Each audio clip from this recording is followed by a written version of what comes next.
Okay, hold on a minute. Hold on, y'all. I apologize. Had myself going double. Thank you, Poppy. Thank you. Hey, Chai. Hey, H. Davis. Hey, Debbie. Debbie Ho. Debbie Ho. Debbie Ho. Poppy and her red Mustang. Bandit TV in the house. What you doing, Bandit TV? My porch has heat. We can sit on my porch and talk about the streets. I seen you were talking about Liam Payne. Isn't that his name? Grieving mama. I am sorry that you're a grieving mama. I am. I want to give you a insightful name. I don't want you to be grieving anymore. I mean, no, that's not true. Everybody grieves differently. You know, we all grieve differently. I had to watch the replay of last night's live. Well, bless your heart, H. Davis. 5 hours of Remain Calm on steroids. I mean, I am still like this. I'm only on day 2 of the steroids. You're going to go to the laundromat? Ooh. Hey, do you meet people at the laundromat, Bandit? Mm-hmm. Went around the corner, and what did I see? It was Poppy in a red Mustang. She was waving at me. She said, "Come on, RC, let's go for a ride. Let's go see a bandits at the laundromat." That didn't make no sense, did it? I have had all these songs stuck in my head. Um, Coming out, so you better get this party started. I'm coming out, I'm coming, I'm coming out. You're nobody till somebody loves you. Mr. Nobody. Sky Maiden. Sky Maiden. Sky Maiden. She will lead you to heaven. So go say hello to Sky Maiden. All right, I'm just talking shit. I'm just singing shit. Do you want me to sing a song about shit? Shit is nasty and it does stink unless you remain calm and mine smells sweet. I'm just joking. That's messed up. That is really messed up. You just never know with me. But yeah, I mean, I'm serious. You guys, steroids suck. I don't know how those bodybuilders do freaking steroids all the time. I'm like all over the place. Craziness. Crazy. Oh, that's a good song too. Crazy. I'm crazy for feeling. I can't get that high. Feeling so lonely. Me too, Chai. I'm crazy. Crazy for feeling so blue. Okay, H. Davis, I know it's about your nap time. Or have you already taken your nap? That is fine. You are allowed, H. Davis. You are allowed out of class early. Oh, that is so cool, Sky Maiden. That is so cool.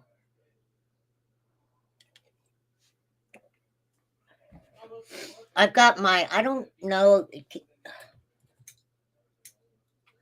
Do you guys see all my, I've got all my dream catchers.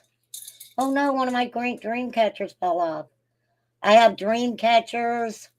I have my Indian, Native American necklaces. Um, I've got my amethyst over here and my rose quartz. My daughter got that for me.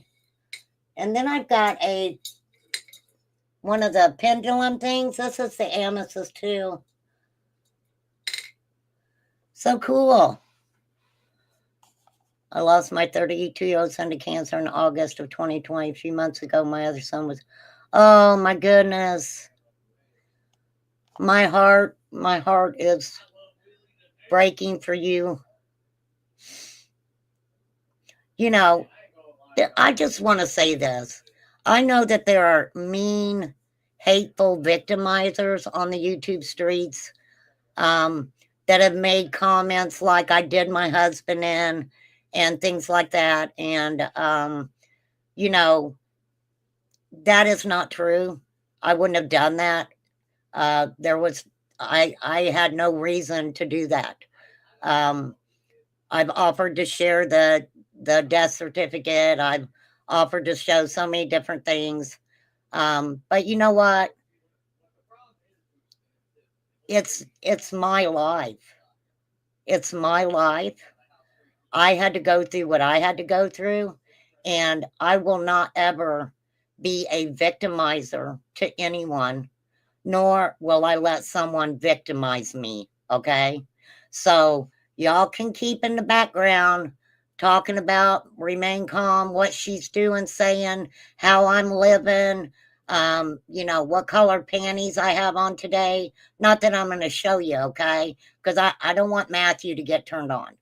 Okay, Matthew silly AF. I know he likes me. I'm just saying. Rare Matthew. Rare. But anyhow, I'm just messing with you, Matthew. My husband and I used to do a lot of stuff for the powwows. He would do them all. No way. Oh, that is the coolest thing ever. I actually watched those. I love to watch those powwows. I love to watch the younger generation of the Native American heritage go out and do those dances. There'll be little 3 and 4-year-olds and they're out there stomping. And I'm like, that is the coolest freaking thing ever. Brian King.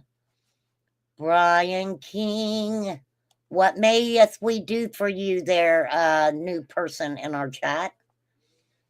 Did you come in to give me a little troll today? I don't know if you want to mess with me today. Let's find out about Brian King. Well, you are using a man's face that is not you, and you joined September 10th of 2024. Bill Clinton, really? I don't know about that. So, Brian, I'm getting ready to talk about some very heavy cases concerning children. We're just kind of lightening the mood up to start with. So you can stay and hang out if you like. I just ask that you be respectful to the people in chat. They will be respectful to you. If my mods time you out, I don't ask questions. If you get blocked, I don't ask questions. My mods are some of the best in the streets. That's just my opinion. Okay. That's their opinion too. But you're more than happy to stay. But just to let you know, we do get pretty intense on our conversations over here concerning missing and exploited children. Okay. Now, I do some lives where I talk a little smack, kind of mess with people. And, if you'd like to come back for that, we could have a good old time. Okay. So, welcome, Brian King. Okay, here we go. So, we're going to get serious here. Let me get Brian's channel off of here. You only got 5 subscribers? Brian, you only got 5? Do you need subs? You don't have any content. Do you want me to sub to you? Mr. Bill Clinton, Kate for you? I don't know. Hey, you know what though? Willie Nelson, we he was smoking a little 420 on the roof of the White House while Bill Clinton was president. I got to give him credit for that. I mean, and what president gets a little BJ underneath his desk in the Oval Office and everybody's okay with it? I mean, he did not have sex with that woman. He didn't. He swore he didn't. I don't know. I don't know if I believe him or not. Poppy, stop. Oh, shush. Brian King, stop it. Don't be messing with my mods. Don't be messing with my mods or I'll just get rid of you because I'm getting ready to get serious here. And we don't play when I get serious. Hey, Mr. Bill Clinton, for you. You want some of this ruler? Huh? You want a little bit of this ruler? I'll fire your ass up. Oh, yeah. I mean, hey. Okay. Well, Brian's okay. Leave him alone. He hasn't said nothing bad. So, let me tell you guys, though, please don't hesitate to time someone out for a couple minutes. But make sure that there's not, because sometimes people say things and it can be taken a wrong way or something like that. Dang, grieving mama.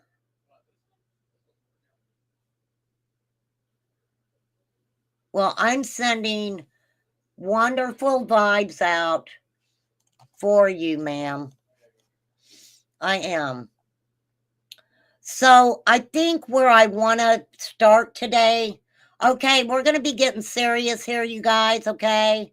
Don't worry about it, H. Davis. As long as nobody's being inappropriate or hating on anybody in chat, we're okay.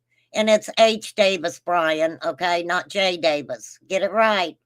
If you can spell Bill Clinton, you can spell H, okay? It's just an H. All right, Brian?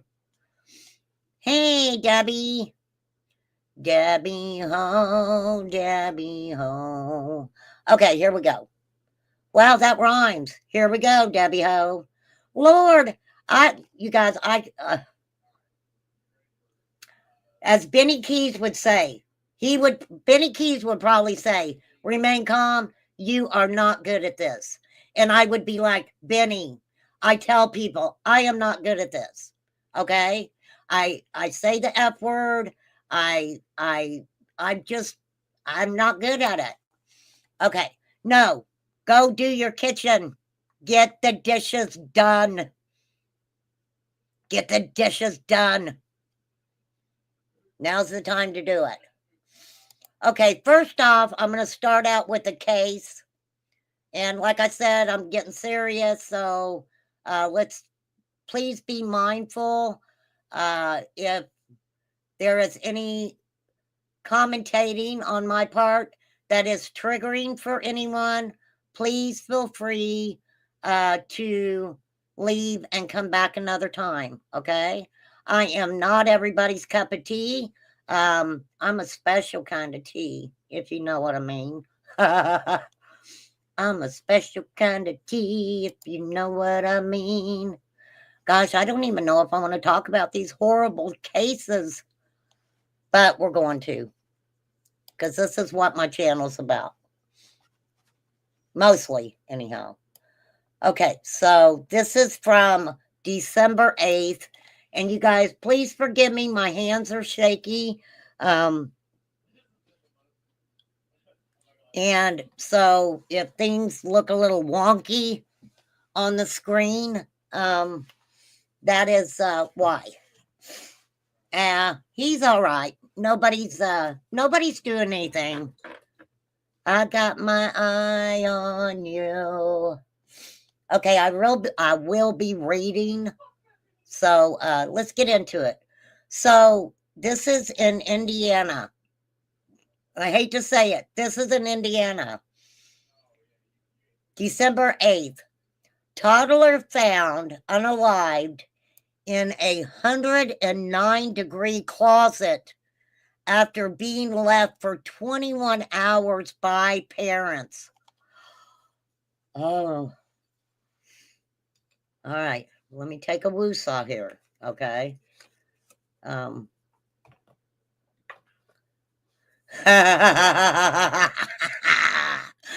Woo, Deb. Will you do her dishes, Brian? Will you do her dishes if you go over there? You know you got to pay the mortgage too. If you go to Debbie's, you got to wash the dishes. You got to wait on her hand and foot. You got to pay the mortgage. You know that, right? That's so funny. You are funny. Okay, let's get serious. So the closet was 109 degrees, you guys. Oh, okay, here we go.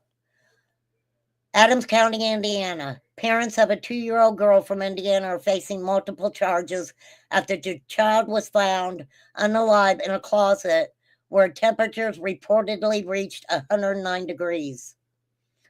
Bernay police officers responded to a call about a passing on November 27th. Upon arrival, they discovered an apartment completely trashed and covered in garbage to the extent that it was difficult to navigate. Cockroaches were found throughout the home, and a pot on the stove contained mold. And I have actually, I believe, started to talk about this case before. I just hadn't pulled up enough to research it. H. Davis, I want you to know. Yeah, you can 420 it over here. I don't care.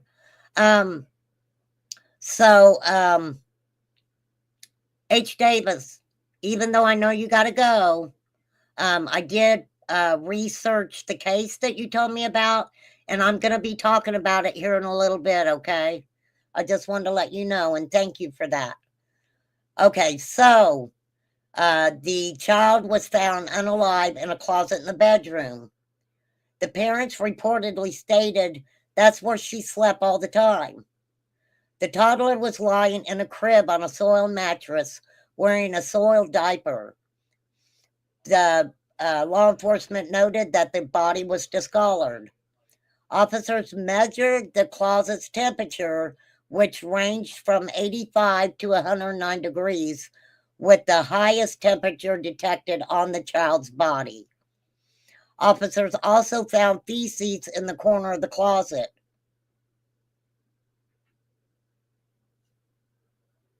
Well, wait, who doo-dooed in the closet? An autopsy revealed the child died from hypothermia.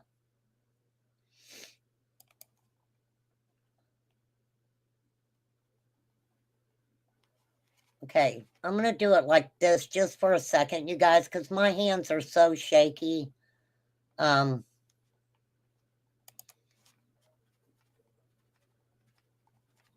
Lord help me, my hands are shaking bad. Okay, let me find myself here, you guys. I apologize. This really sucks, you guys. This sucks. Okay, because my hand's so shaky and I'm trying to move down a little bit. Okay. So, sometime if you don't pay attention to things, they will go away. You guys feel me on that? Sometimes if you ignore certain things, they just poof disappear. Okay? So, yeah. Okay, so the toddler was found lying in a crib, soiled mattress, soiled diaper. The body temp was 109, and that was detected on the child's body. Feces was found in the corner of the closet. An autopsy revealed the child passed from hypothermia. The child's mother, 21-year-old Sanitia Perez, claimed she put her daughter to bed about 7 p.m. on November 26th and turned the space heater in the closet almost all the way up. She stated she woke up at 12:30 the next day and that neither she nor the child's father, 23-year-old Jace Hershey, checked on the toddler until after 3 p.m., at which point they discovered she passed away.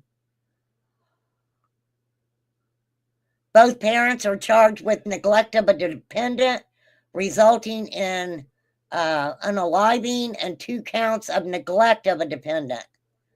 2 other children in the home, a 5-year-old and 3-year-old, were taken into state's custody. Both were found to have lice. First court hearing for Sanitia and Jace was on December the 4th, are scheduled to reappear again for a pretrial conference on February 14th. Okay, so hang on. This is how I have to do it. This is how we do it. All right, just get rid of Brian King, please. You're getting a little ridiculous there, Brian, and I'm talking about something serious. So, please escort him out. Do not time him out. Just get rid of him.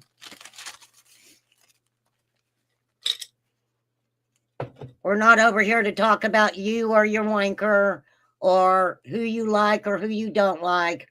We're talking about some serious issues with parents who do whack shit to their kids.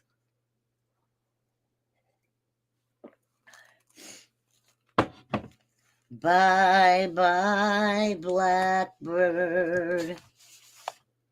Okay, so pre-trial, I'm writing this down so I have it. February 14th, Indiana couple, child, closet. Okay. So how horrifying is that? And let me pull the picture back up so I can share it with you guys so you can see how beautiful this little girl is. Hey, Stephen. Just to let you guys know, True Wrecking Crime is Stephen, okay? So he's all good in the hood. Okay, it's Stephen. He renamed his channel to True Wrecking Crime. So, thank you, thank you.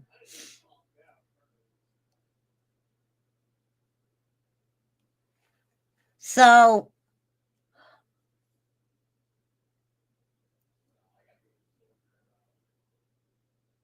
what is wrong with people?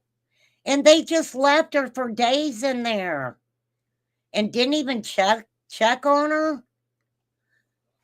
You should never put a space heater in a I don't like space heaters. They're kind of we had a friend. This is kind of off topic. But we had a friend and we had been friends with him for, gosh, I knew of him before I met Todd, and Todd knew him when I met Todd.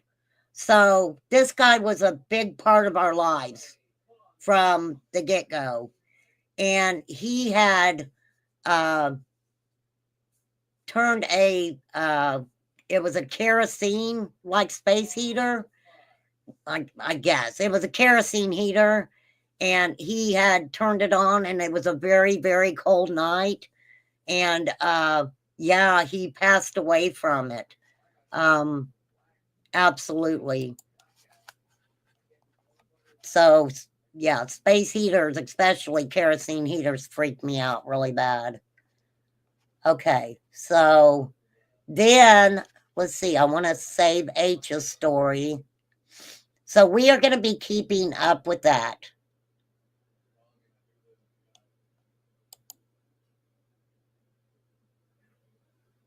Now,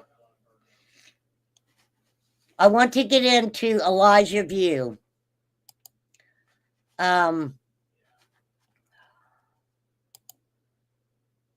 Let's give you guys an update on the Elijah. We're going to go back to our butterflies for a moment. We need a prettier butterfly. Hang on. Hang on, you guys. I'll get us some prettier butterflies in a second. So,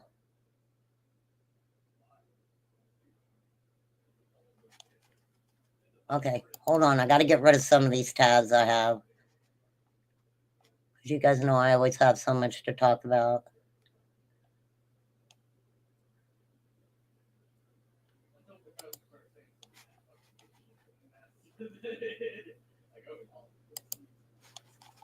Let me pull up one thing here, you guys. I want to kind of give you a timeline on Elijah because I realize that some of you guys may not know of the Elijah View case. Any newer people coming in or anything like that. Now, Elijah View was a 3-year-old little boy, a beautiful, beautiful 3-year-old little boy. And there was an Amber Alert issued for 3-year-old missing Elijah View in Two Rivers. We do know that he was found. Okay. On February 20th. Okay. Nicole, where you been?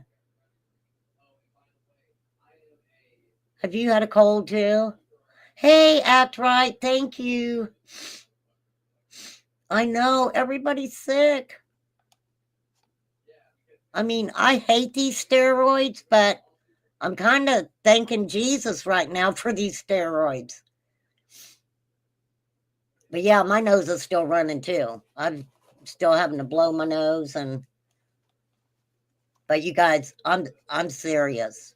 It's so funny because when I tell you guys something and I'm like, I'm serious, I turn my camera on. Have you guys ever noticed that? I could be off camera, but if I'm saying something and I'm like, I'm being serious, I turn my camera on. I was sick, really sick. My daughter said both of my granddaughters were sick. I'm like, are you kidding? Me too, Act Right. Me too. It came on just like that. I woke up days ago and it was like, it was horrible. It was horrible. A lot of people do get it from their grandkids or their kids, yeah. Yeah. And it's sad. Hey, Karen with C, did I say hey? Did I say hey?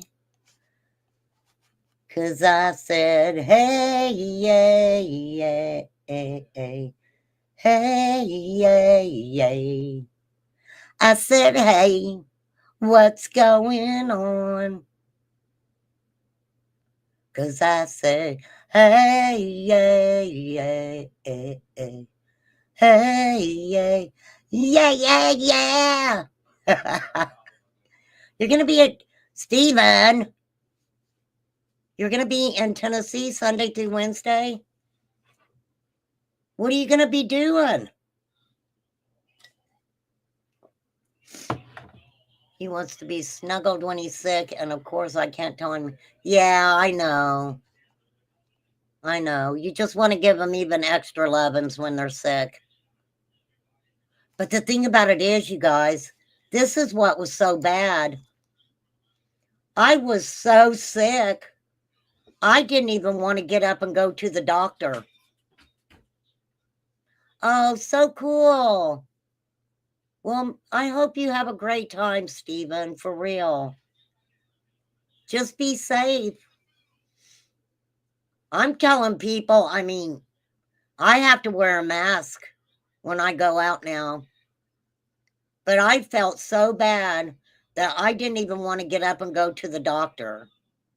And I just kept thinking, oh, hopefully I'll feel better. Hopefully I'll feel better. Hopefully I'll feel better. Well, it didn't work like that. Yeah, it's like I didn't have any energy or anything. So now with the help of a steroid, I'm making up for time. Because when at the worst of it, I didn't even want to talk on the phone. I didn't even want to text. I was like, that's how bad I felt. So Elijah View was 3 years old when his mother decided that she was going to send him to her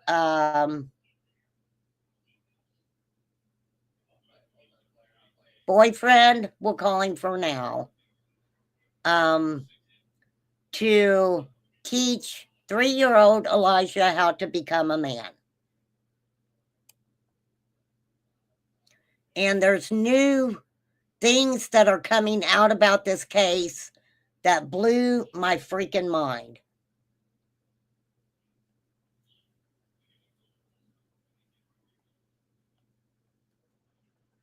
Hang on.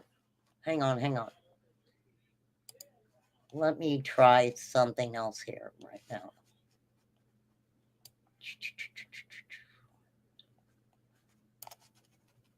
Hang on, y'all.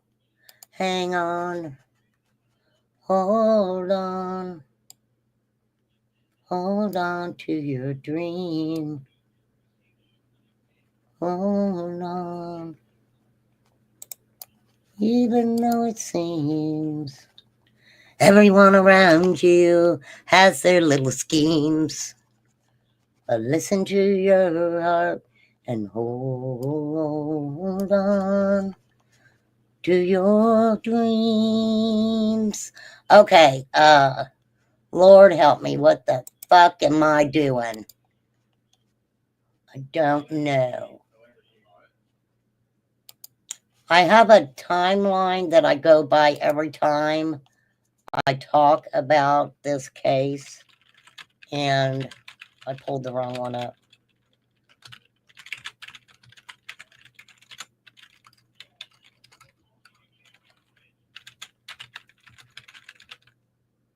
Okay, so let me see if I can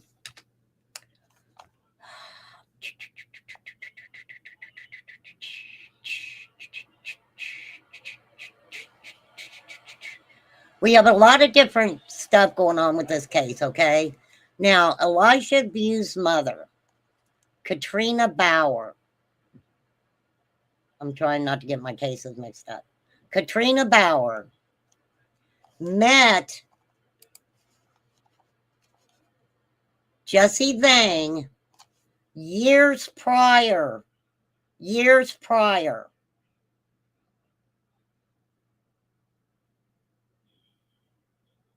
And I have to go to the bathroom. You get some sympathy when I'm, no, I asked him to give me some water last night. Oh, I know. That sucks, Nicole.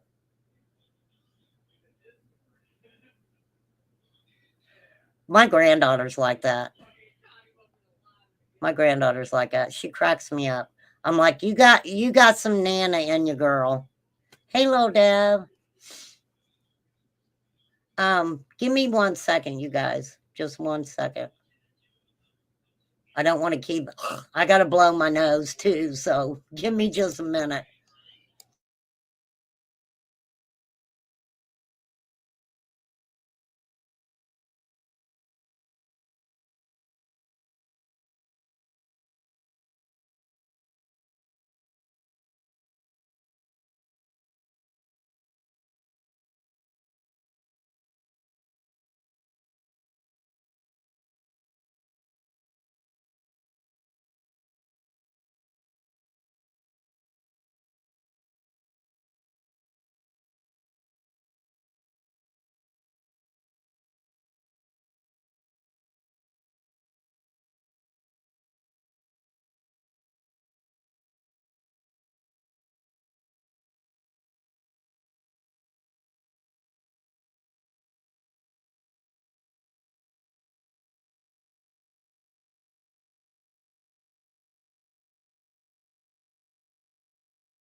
Okay, you guys.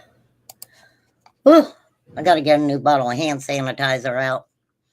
Okay, let me. I'm going to kind of give you a rundown of the story. Okay, so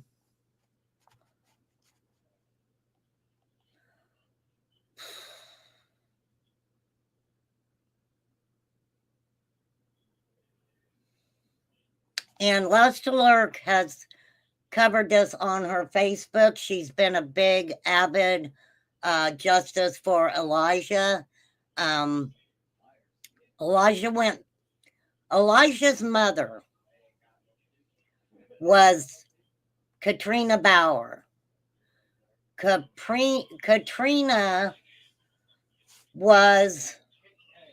had met Jesse Vang years prior.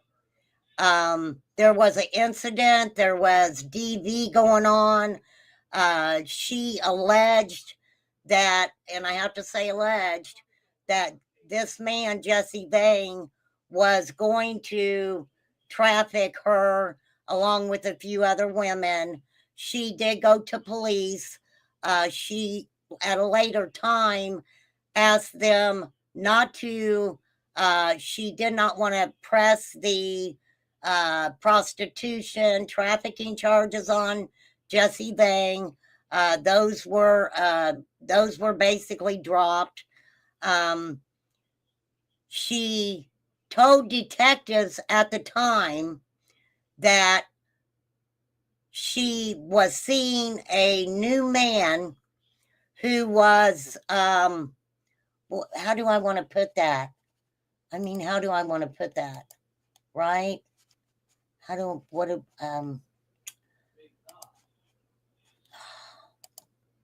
Okay, you know me. We just say it as it is over here. So anyhow, Katrina Bauer, Elijah View's mother, basically was messing around with Jesse Vang. Now, I don't know where Jesse Vang come from until I pull up my timeline and look at it again. But they had known each other years prior. Now, Elijah's father is and was and still is in prison. Okay, be careful. Was and still is in prison for some charges, and one of those charges being abuse of a child or something like that. Had to do with abusing a child. And we calculated Elijah View had an older sister who was handicapped. Okay, she was handicapped.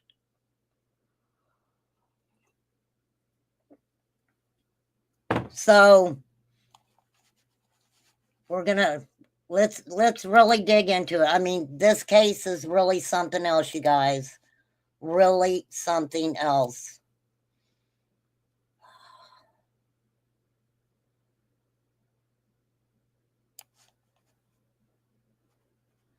I want to see if I can find the newest one.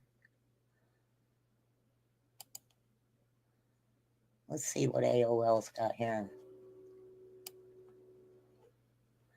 Okay, so this is who we're talking about. Sorry that I didn't pull up Elijah's picture sooner. This is who we're talking about. This beautiful, beautiful, beautiful little boy. Now, Elijah's mom decided that Elijah needed to be taught how to be a man. So, this is Elijah's mom. And this is the, I don't know if I want to call him. We know that they were lovers. Okay? We know they were lovers because a night when Elijah was at this man's home. This woman, his mother, left Elijah's older sister in a car in frigid temperatures to go in to Jesse Bang's apartment and do the nasty with him. Now, where was Elijah? Oh shit, hang on. Sorry, guys.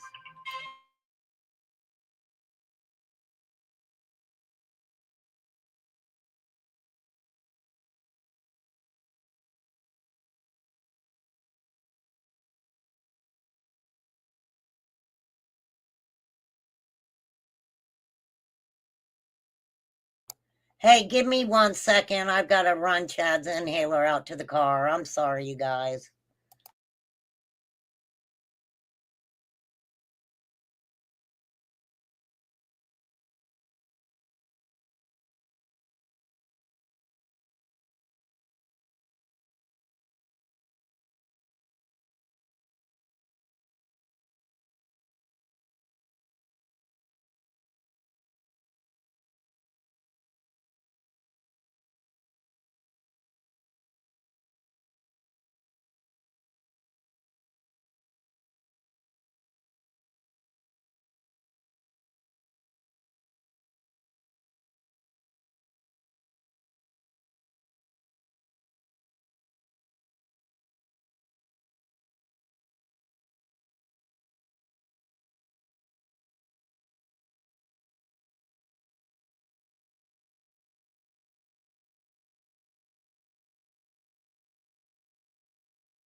Okay, sorry, guys. I apologize.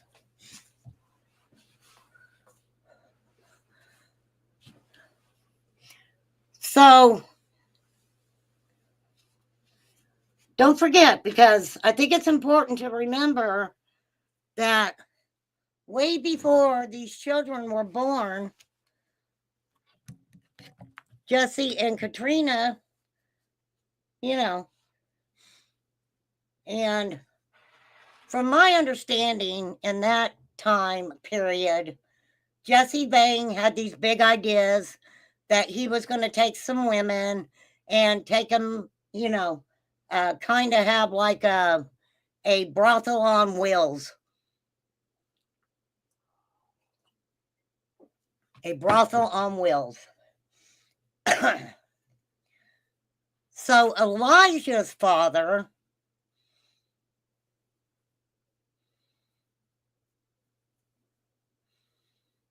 is in prison, and I told you guys why he was in prison. Now, so Katrina here decided she didn't want to press the trafficking, prostitution situation or whatever on this man. But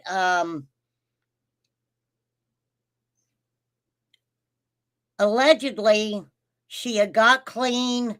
She wasn't doing her drugs like she had been doing previously, her substances. And somehow she meets back up with Jesse Bang.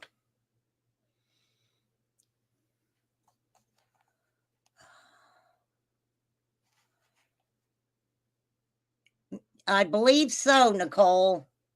I believe so, that Jesse Bang, and I believe his name is Jimmy View. I think it was Jimmy View. I don't want to get the dad's name wrong. I'll get with it here in a minute, you guys. Right now, I'm just all over the place with it. There's just a lot going on with it.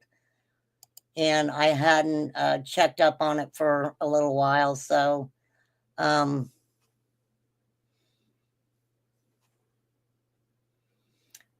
guilty. Okay, hold on. Let's just go down the line here. Lord have mercy.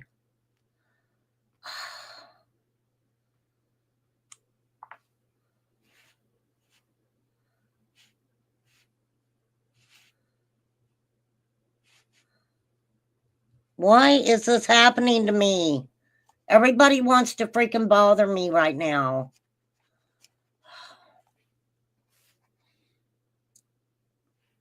Hang on.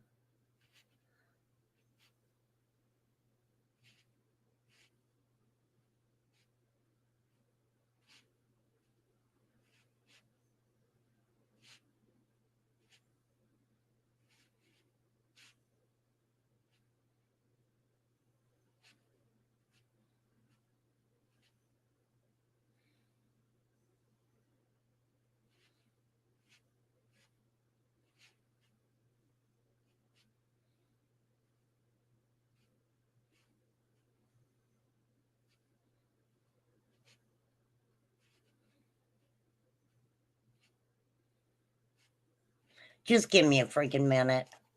I'm about ready to lose my mind. Hey, Tiger Mama.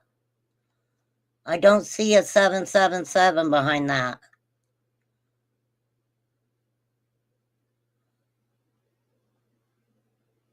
Usually, is that you? Hi, Tiger Mama. I'm glad you popped in and said hello. Eliza's father.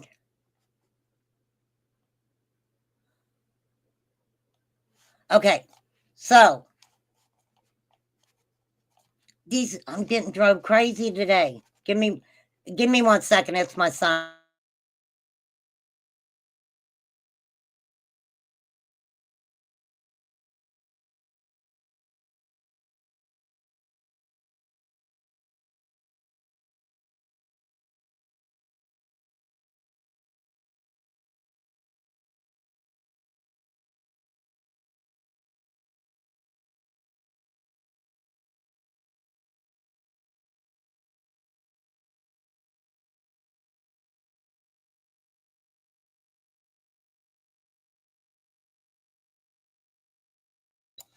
All right. It's the real Tiger Mama. The real Tiger Mama.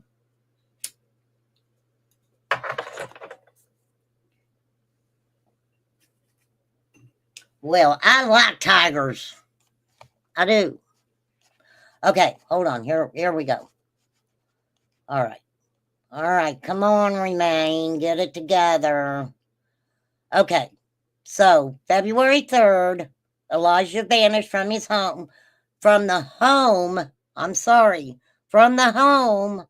of Jesse Vang, Elijah's mother's boyfriend in Two Rivers, Wisconsin.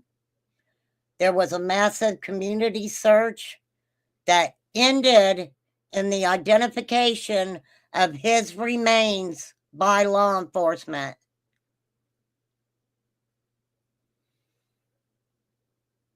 You bought you a tiger hat? I think they should just give you Ernie's.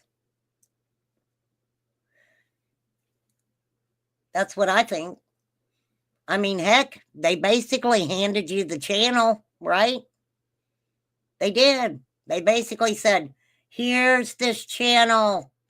Please. That's just my opinion, though. Oh, that the ears flop and the lights up. I bet that is cute. Okay, so Elijah was found. And it was so sad. There were so many people looking for him. They even started looking in the dumpster because there was, I believe, a a tennis shoe that was found by the dumpster? No, he didn't. He gave it to Charlie. Yeah. Charlie and his, I don't owe Renee Cohn $40. I don't owe her $40.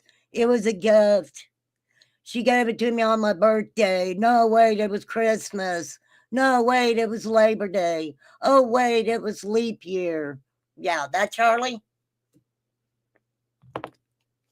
The Charlie that got Ernie's channel taken because he was too busy looking at your tatas? Charlie, you was checking her out. Don't even lie about it. You was checking it out. Okay. So it was very sad because Elijah just went missing. I mean, for real, for real. And people were just looking so hard for him. Okay, so here we go with the timeline. Okay, here we go with the time. No, that channel is not alive, Chai. It's not. Okay. So, okay, here's the timeline. So on February 12th to the 18th, Elijah View's mother drops him off with her boyfriend.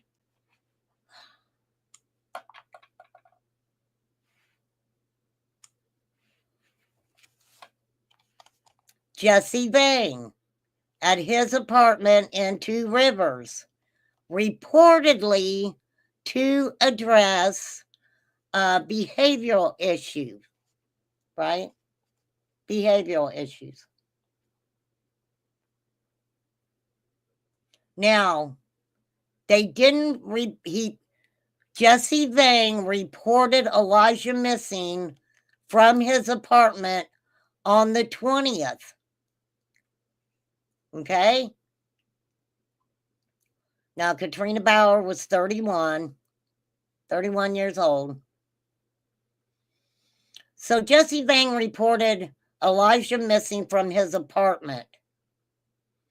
He told law enforcement that he had last seen Elijah around 8 o'clock that morning when he ordered, listen to this, trigger warning, when he ordered the 3-year-old to stand next to his bed and pray as punishment. Now, there were many,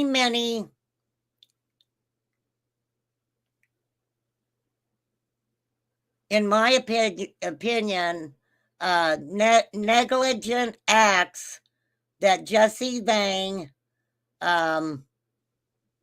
committed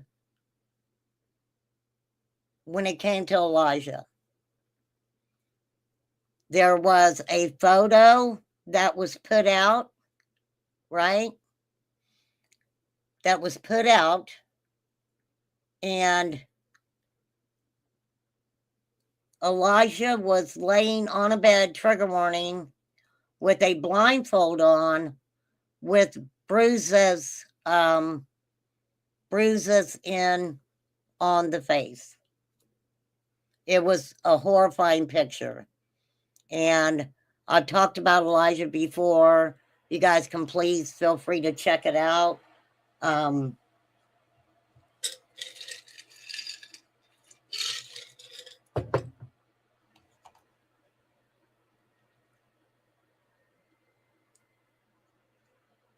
little bit about that picture.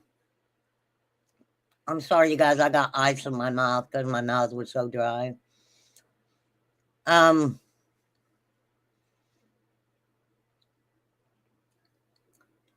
Yeah, the mother was arrested and Jesse Vang was arrested. And I'm going to read over their charges and their amended charges because they've got charges that are amended right now.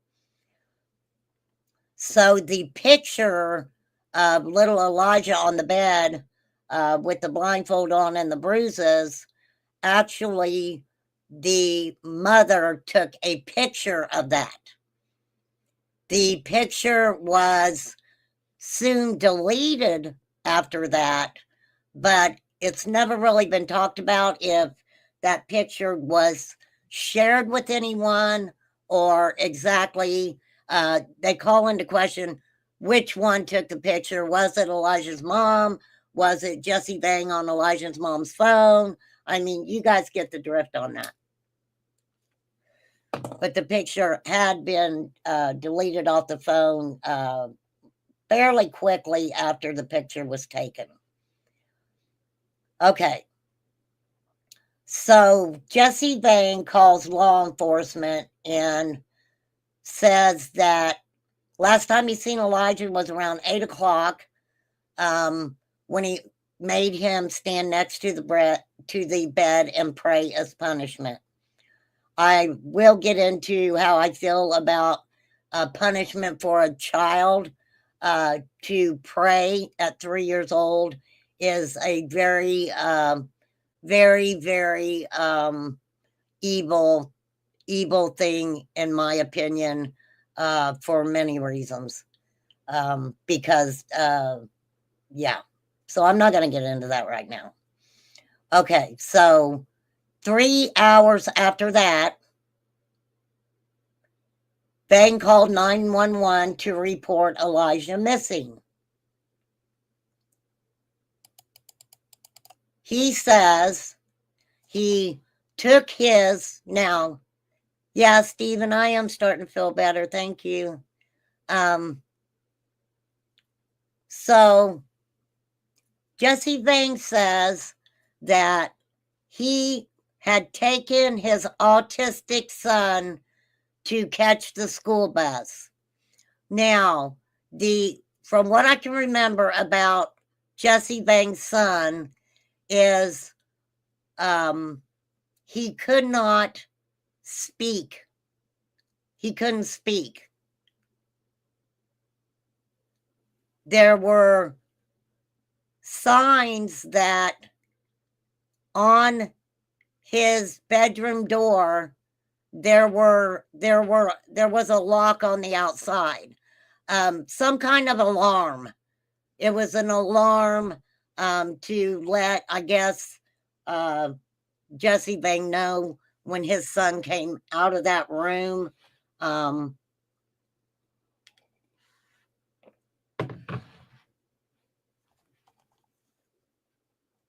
So Jesse Vang's son had severe medical disabilities, and that was just a topper there for me too. So according to the criminal complaint, it was brought out in a criminal complaint that Elijah was subjected to severe punishment under Vang's care. Now, I believe in this, it also tells us what those punishments were. And what I always say about this, whatever Jesse Vang has admitted to doing to Elijah, it's what he's not admitting to that makes us believe that there were horrible things being done. Horrible. So I have to say, trigger warning, we're going to talk about some of those disciplinary measures that he was taking. So during the time with Elijah, Jesse Vang, Jesse's 39, admitted to using harsh disciplinary methods, including making Elijah stand for hours and giving him a cold shower.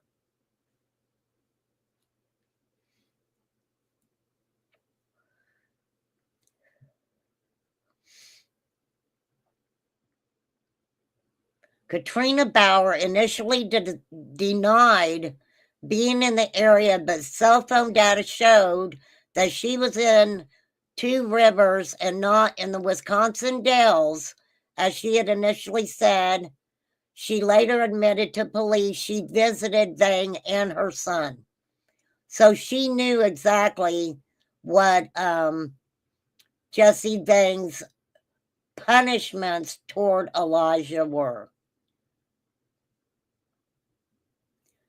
The investigation revealed abusive behavior and neglect, leading to suspicions of foul play.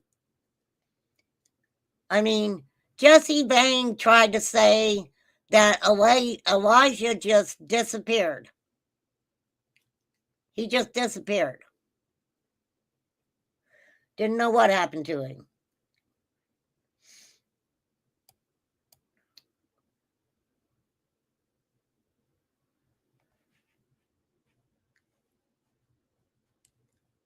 So I don't feel that we really need to get into the large-scale search. But there were many canine teams, aerial drone footage. Everyone was looking for Elijah. Landfills. Elijah's mother's home was in Wisconsin Dells. They analyzed video data. I mean, it was very heartbreaking when they couldn't find Elijah. Then on the 5th of March, they identified a vehicle of interest, and it was a 97 four-door Nissan Altima. And on my other live where I talk about Elijah, all that pictures and stuff are on there. I'm not going to go into detail on that right now. Now, so then Katrina faced additional charges regarding her older child, who was 6 years old. 6 years old. So her initial felony child neglect charge was changed to felony chronic neglect of a child, and a secondary felony child neglect charge involving the unnamed 6-year-old. Then it was really strange. Hey, Sandy, it was really strange because on the 18th of March, Elijah's blanket was found. A red and white blanket. It was 3.7 miles from Jesse Vang's apartment. So on the 21st, they amend Jesse Vang's charges to chronic child neglect charges. Two chronic child neglect charges related to Elijah. Now, Elijah's mom pled not guilty to child neglect and obstruction charges in relation to Elijah's disappearance. Jesse Vang, of course, pled not guilty. And this is where Elijah's 4th birthday came. And on September 7th, they found the remains. A deer hunter found the remains of Elijah View. And it was in an area about 3 miles from Jesse Vang's home. Now, let me say this. I'm waving back to you, honey.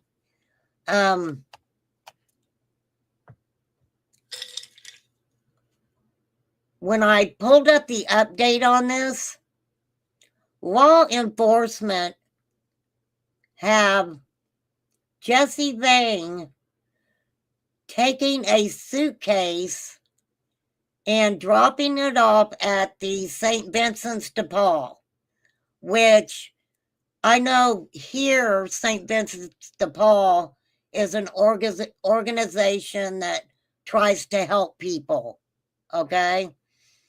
This suitcase, law enforcement got a hold of it, and DNA belonging to Elijah View were found in that suitcase.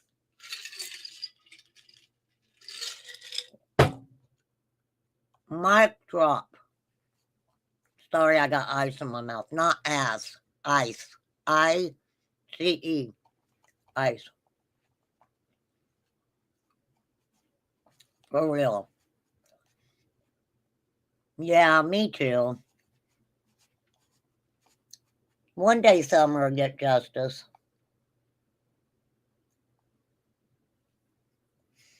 One day she'll get her justice.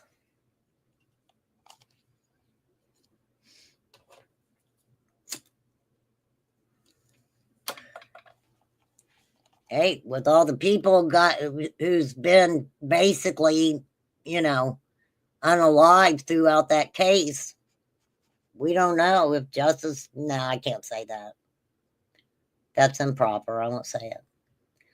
Okay, so September 7th, a deer hunter found Elijah's remains, and it was 3 miles from Jesse Bangs' home.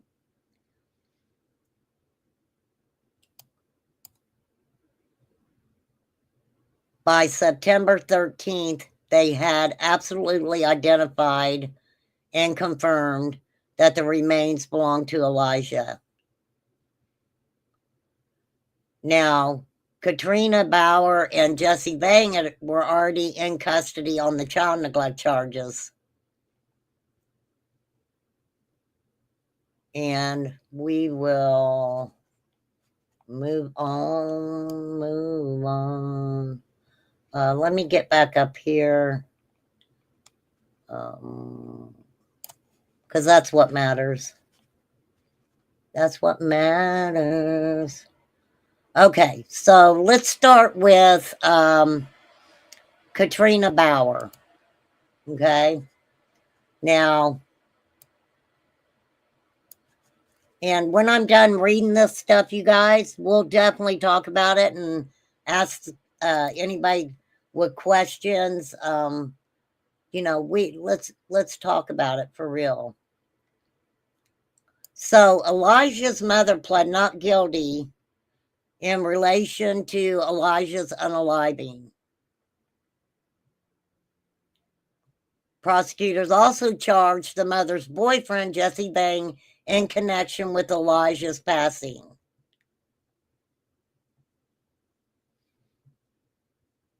Now, this is, I should say, in Manitowoc County,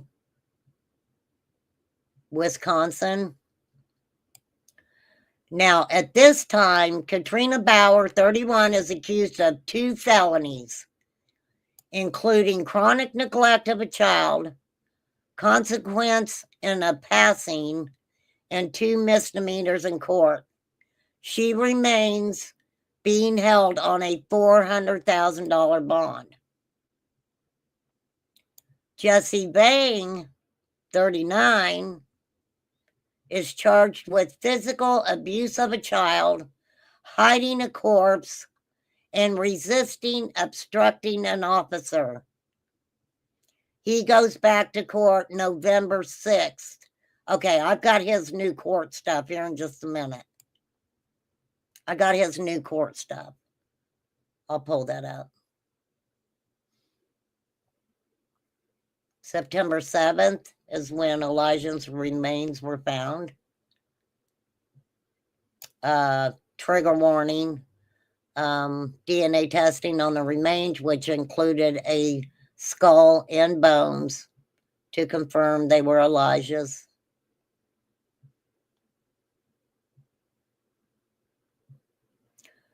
Where Elijah was found was just over 3 miles from Jesse Bang's house. 3 miles from Jesse Bang's house. Oh, the suitcase. From my understanding, and I will verify it, the suitcase was taken to the St. Paul the day before. The day before. Y'all feel me there? The day before, Jesse Vang at 11 o'clock, the next morning calls and says, oh, Elijah's missing. The suitcase was taken to St. Vincent de Paul the day before. Law enforcement says Elijah's DNA is in that suitcase. So, you know, while we are all trying to figure out how Elijah could have got out of that house, there's no way he could have got out of that house on his own. Well, I think now we know. Or that's the way I see it.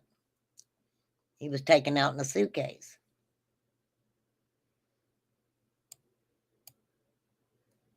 How sad. Assessing the human skeletal remains, trigger warning, the medical examiner determined this little baby here, the cause of his passing was a homicide by unspecified means. A different analysis found Elijah had fractures in his face.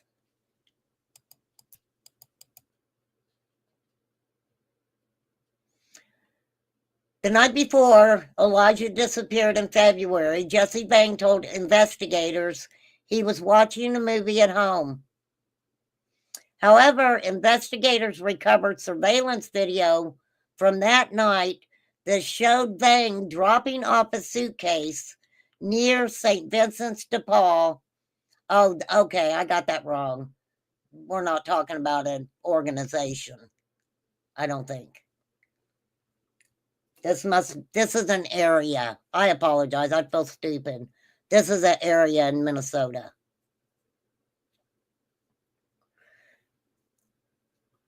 However, they recovered the video from that night that showed him dropping off a suitcase near St. Vincent de Paul and then driving off around Manitowoc County. Detectives found DNA inside that suitcase they say belonged to Elijah. Police say they recovered deleted Facebook messages that Bauer sent Vang on February 20th, the day Elijah went missing, telling him to say you guys were taking a nap and he left. Adding, the way you word things is very important.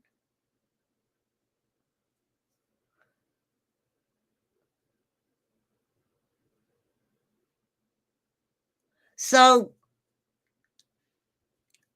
Elijah's mom is telling this dude what to say to law enforcement, knowing she knew. She knew.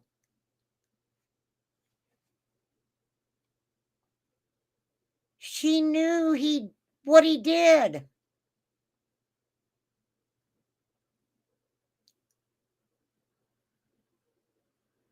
And was telling him what to say. Oh my gosh. Oh my gosh. Oh my goodness. Where do I even want to go with this now? These people are disgusting. These people are disgusting. Thank you, Poppy. Yeah, if you guys like to become a member, feel free to do so. Nothing fancy over here. I apologize for that.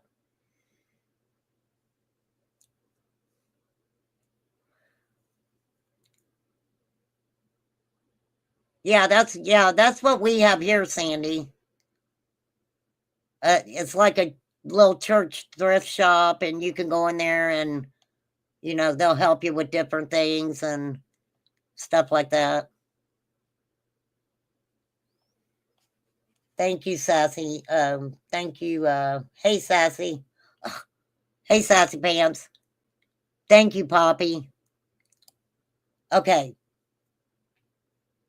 Let me wait. I'm gonna get Elijah's picture back on here. These freaking people.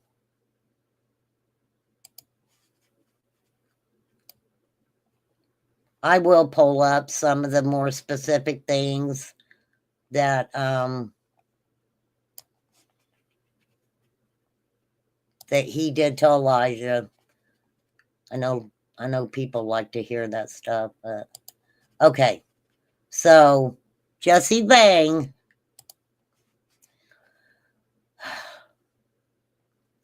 the Two Rivers man charged with the unaliving of 3-year-old Elijah View in court on Monday, entering a plea of not guilty.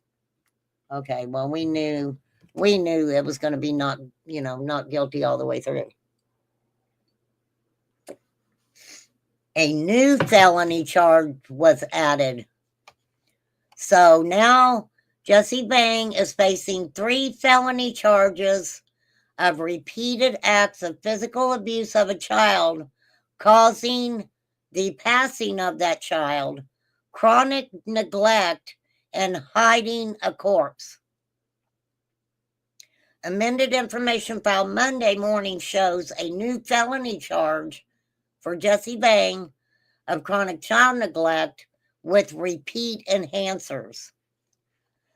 I had a big question about Jesse Bang and his son. And like I said, his son was severely autistic, and if I remember correctly, he couldn't speak. And knowing what he did to Elijah and what he even admitted to doing to Elijah, my heart broke for his son, because how did he treat his son? How did he treat his own son, right? Okay. So now he faces 3 felony charges related to the passing of Elijah. He entered not guilty pleas Mondays for those charges. They say he's the boyfriend of Elijah's mother, Katrina Bauer, who also faces charges connected to Elijah's passing, including 2 felony charges of chronic neglect of a child.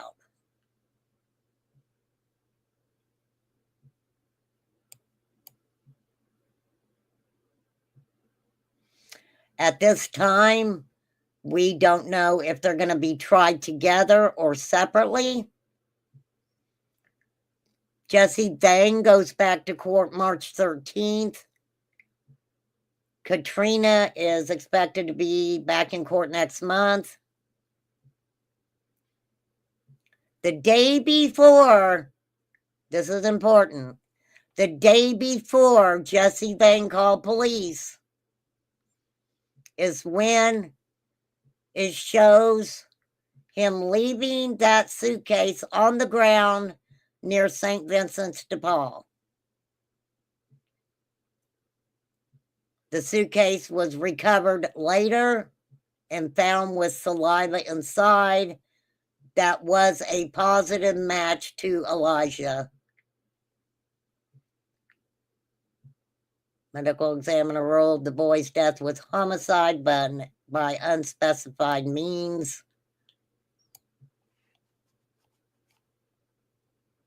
That's heartbreaking. Let me see if I can find what I was looking for.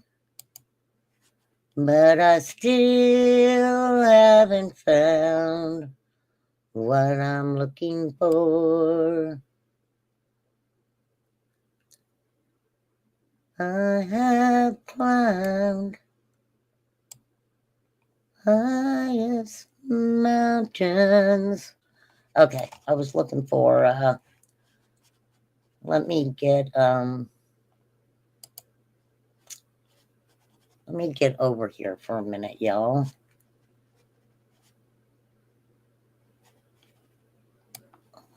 pull this up.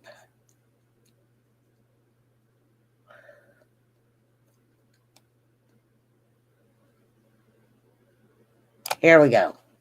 Sorry, I'm trying to pull the criminal complaint up. All right, you guys. I have been on an hour and 22 minutes. Let's pull this up. I think it's very important. We'll kind of go over it.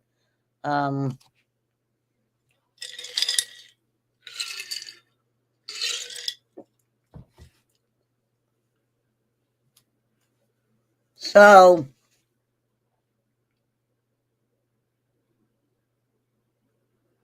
do you think, see, it was weird to me when they found Elijah's blanket because it was just with the case, it was kind of obvious to me that somebody had to have thrown it out a window, right? Elijah was 3. He wasn't going to walk 3 miles away at all.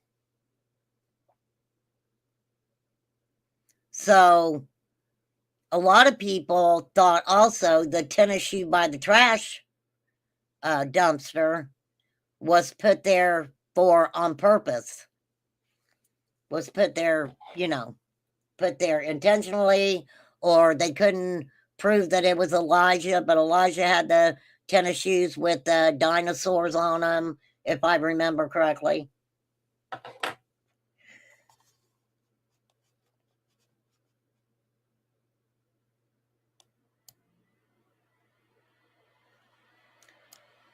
All right, let me see here. We're not going to draw this out. There's like 5 pages. All right.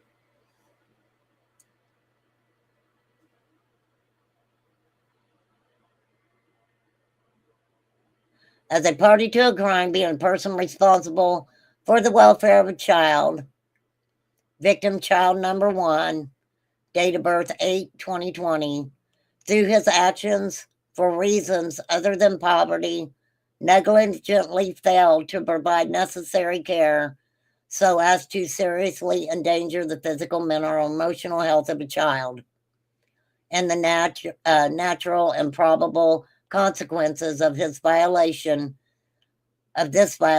would be harm under the guilty of chronic neglect as to he to wit, sorry. There's the conviction, class H felony, may be fined not more than 10,000, or imprisonment not more than 6 years, or both. All right, I know you guys want to get to what they are claiming.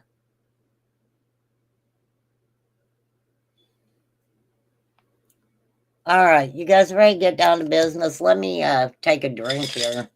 Hey, Miss Chewy.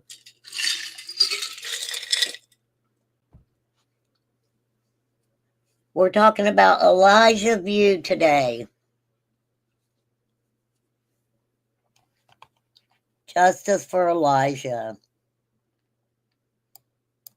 I get really tired of these cases, and I know that's probably horrible to say, but what makes me tired of some of these cases are what these parents are doing to these children.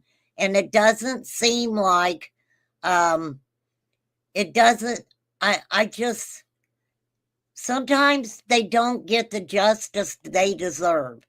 And that's what I get tired of.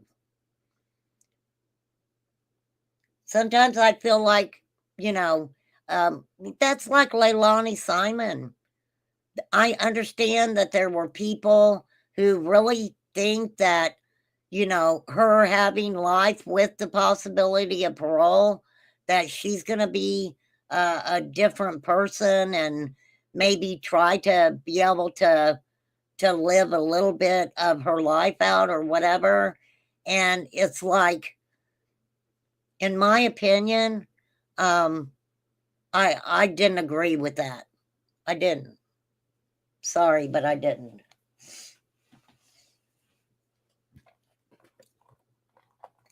So this is what Jesse Vang tells Two Rivers Police Department at his residence on Mishicot Road, apartment 102. Jesse Vang said he is in a relationship with victim child's mother, Katrina Bauer. He stated that victim child one, we know it's Elijah, I'm just going to say Elijah, has been staying with him recently. Vang stated he'd been trying to help Bauer correct Elijah's bad behaviors. Vang stated that he had been assisting with the care of the victim for approximately 1 month, but not continuously. See, we heard that he had only had Elijah for a week, but what Jesse Vang had told law enforcement is that he had been assisting with this care for about a month, but not continuously. Vang stated that on today's date, 2/20/24, he woke up with his autistic teenage son. He helped his son with getting on the bus at 7:30. Vang stated Elijah was still asleep after he walked his son out to the bus. He stated he woke Elijah at approximately 8 o'clock, brought him into the bedroom with him. Jesse Vang said he shut the door and he fell asleep. Said he woke up at approximately 11 o'clock and found Elijah gone. He said he then immediately called 911 to report it.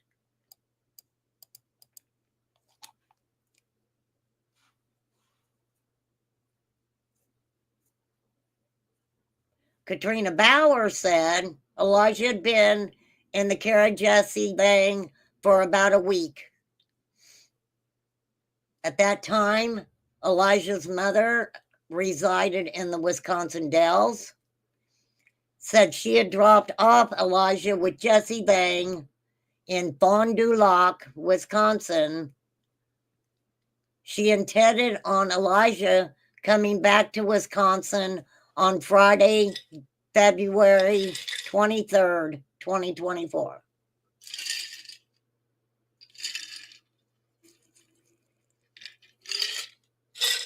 Speaking with Katrina Bauer, she denied that she was in the Manitowoc. I hope I'm saying that right. Everybody has to tell me how to say this every time. Every time people have to tell me how to say this. Manitowoc. We're going to call it Manitowoc. Okay. So, February 16th and 17th, she denied being in that area.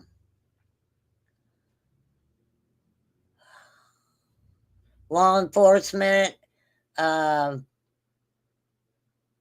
took out search warrants for cell phones.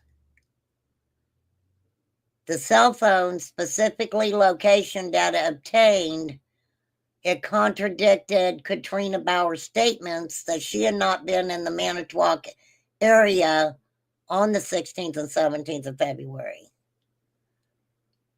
Law enforcement located messages from Vang to Bauer at approximately 6:39 p.m.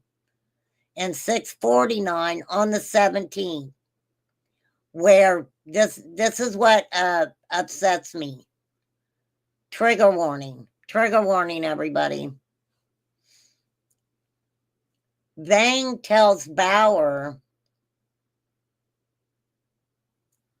that he is angry with Elijah over Fieldy's diaper with feces and urine, and that Vang gave him a cold shower. Vang noted that the child was clean but scared. Clean but scared.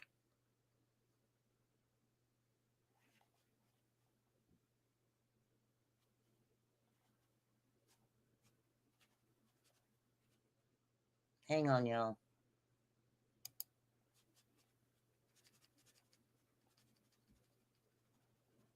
Yep, my hand shaking. Stop shaking, hand down.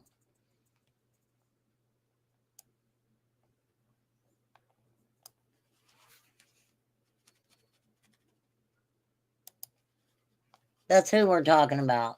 I need to find a bigger picture of him, but my hand's shaking so bad. This is who we're talking about. 3-year-old Elijah View. And I'm telling you, if you would put a picture of Elijah View, this is just my opinion, little Elijah and Quentin Simon beside each other, oh my gosh. Oh my gosh.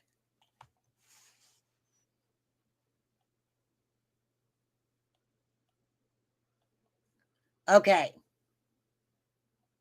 So Katrina says that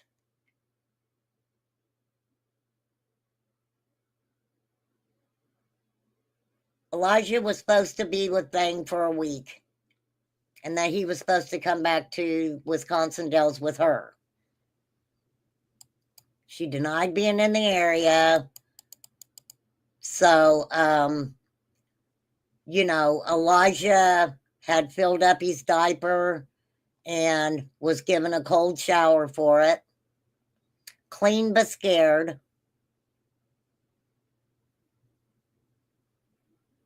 Okay, so I'm going to go back in time here for a minute.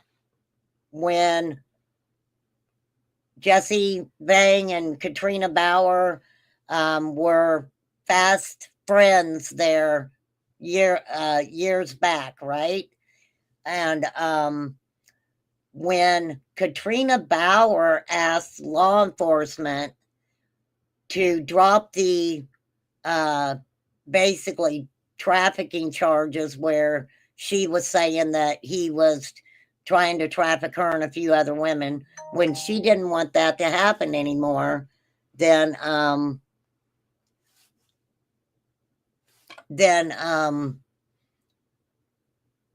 I forget what I was going to say. Damn it. I hate it. Oh, she told law enforcement, hey, Katie, she told law enforcement that she was now with a man who was the alpha in the group. Okay? The alpha in the group. And that she wasn't worried about Jesse Bang anymore, because Jesse Bang basically was subservient to this new guy that it was now with her. Weird shit.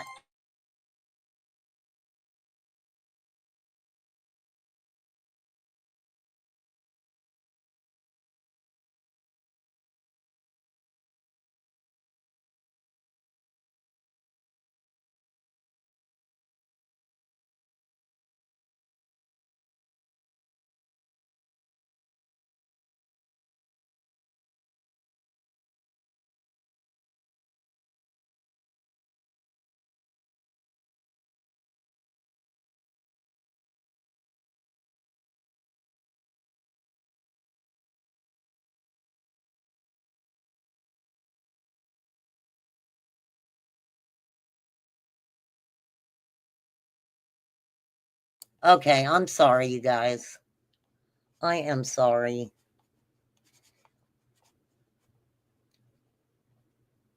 Okay, so that was one of the things that Jesse Bang used to do to Elijah, was put him in a cold shower. And at times he would give him choices. Do you want to do this, or do you want to take a cold shower? And from the way that Jesse Bang talked, Elijah would not want to get in a cold shower. A lot of, trigger warning, a lot of child abuse cases that I've researched throughout time.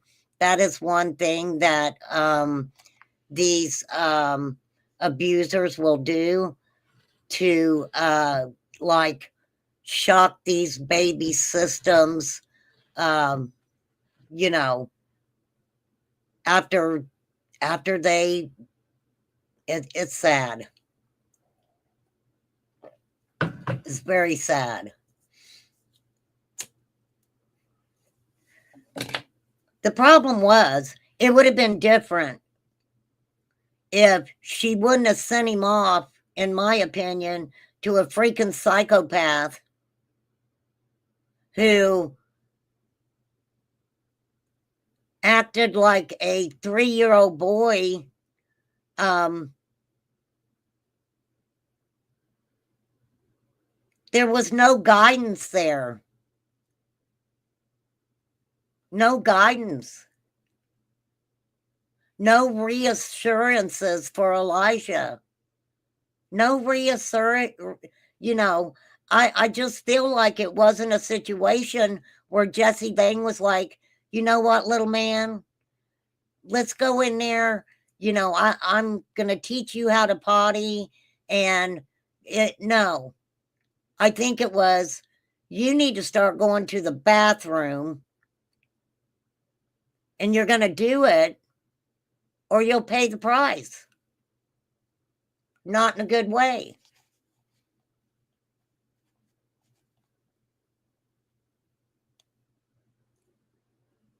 But this is what we do know that law enforcement is saying is factual, okay?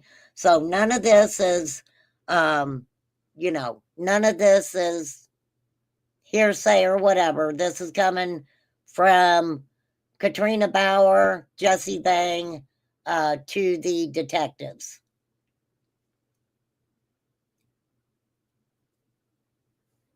Okay, at the time, here we go. Katrina Bauer stated that Jesse Bang was the enforcer of the rules in the relationship, and that was the reason for sending Elijah to stay with him. She discussed with him the limits of what discipline she did not want used. They discussed the limits of what discipline she did not want used, other than she was fine with whatever he enforced. She gave examples of discipline, including praying, saying he was sorry, and going over 4 rules that Elijah is supposed to be memorizing. Okay, 4 rules. We'll see what those are. At no point did she admit that she was in the area between February 12th and the 20th or had any face-to-face contact with Elijah. She did say she was discussing behavior issues with Jesse Bang around Thanksgiving of 2023.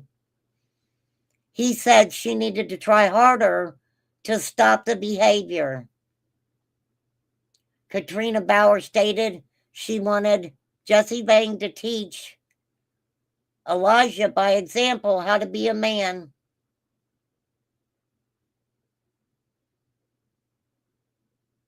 She said that past week was the longest that Elijah had ever stayed with Jesse Bang. She then admitted that she had been in the area on the 16th. She said she left the Wisconsin Dells on the 16th, February 2024, around 6 or 7, arrived in Two Rivers late at night. She said she saw Elijah on the couch, but he was tired. Said she left early morning on the 17th. She also was confronted about being there on a different day, which was the 14th, for a period of time and went back home.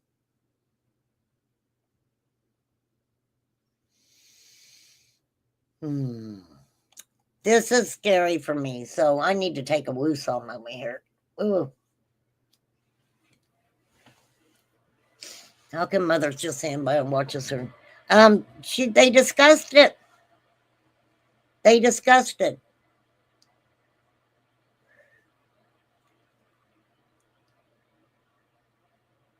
I mean, these two people had a history together. Yeah, Elijah's father, who was in jail, one of the charges was for, we calculated it had to have been the oldest girl, Elijah's sister. He was in there for doing something to her. It wasn't sexual, it was physical stuff. And he wanted them to let him out of jail so he could go look for his son. He wanted to find his son. I was like, what? Are you kidding me?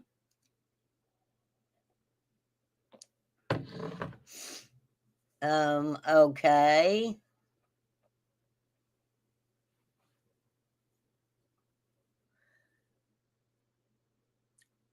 Well, unfortunately, I don't think that they could tell exactly if he was. I don't know if they could actually tell that. That's a good question, though, Sandy. That's a really good question. No, Poppy, you can't. Okay. These statements here, it all bothers me. But I have to say trigger warning, okay? And if anybody's easily triggered, please, please, please, let me change my banner. Please come back a different time.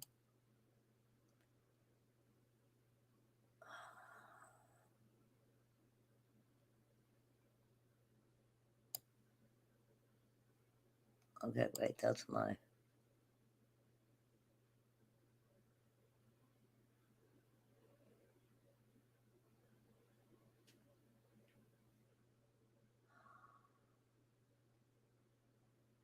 Well, I thought I had one on here.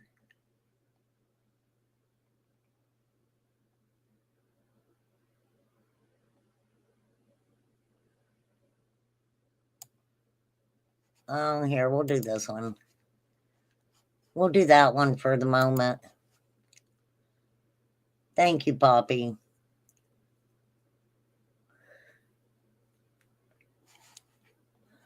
Okay.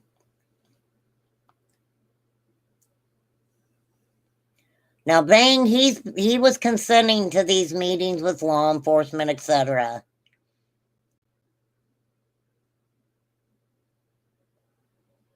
Now, during the course of one of the interviews conducted,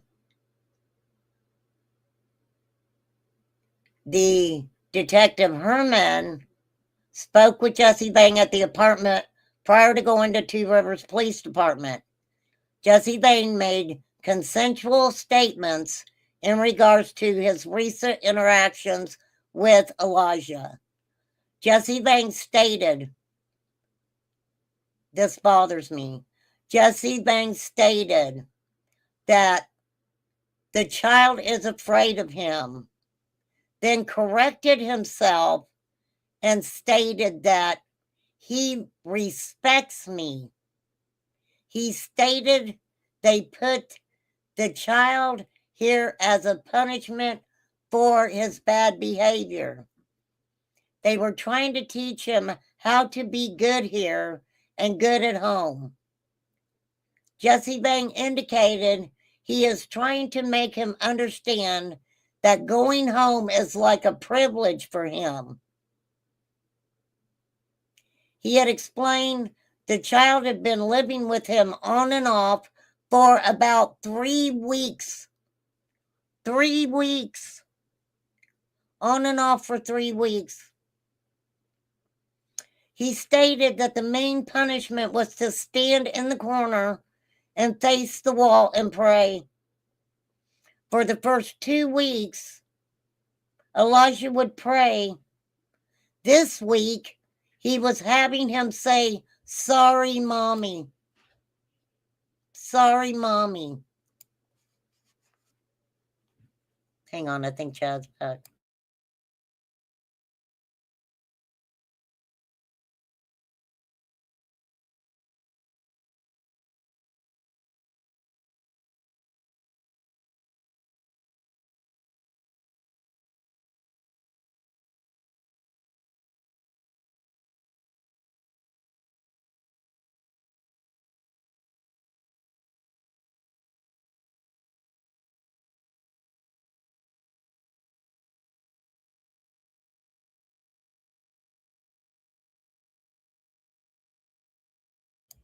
Okay.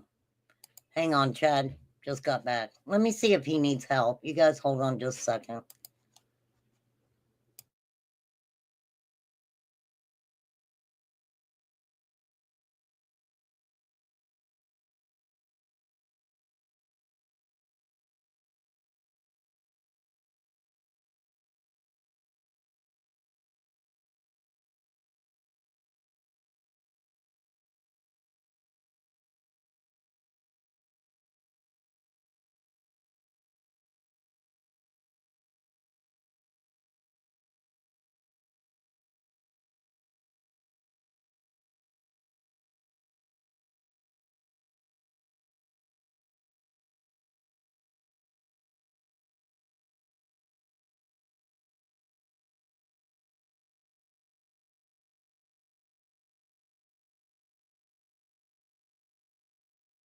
Sorry, you guys. Just give me 1 second, please.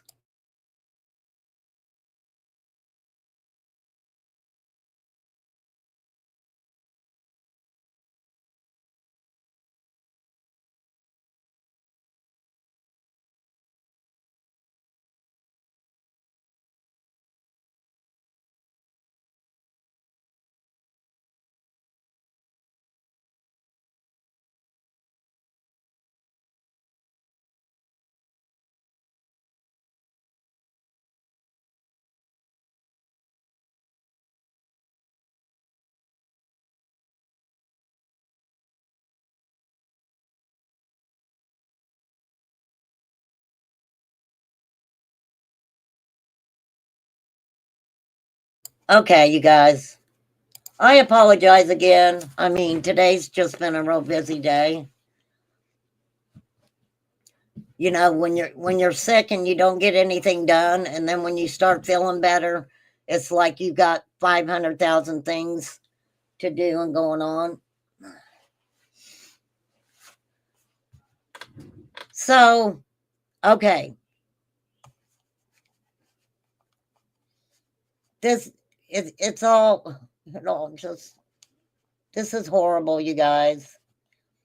These are things that he is admitting what he done. All right. Hang on 1 second.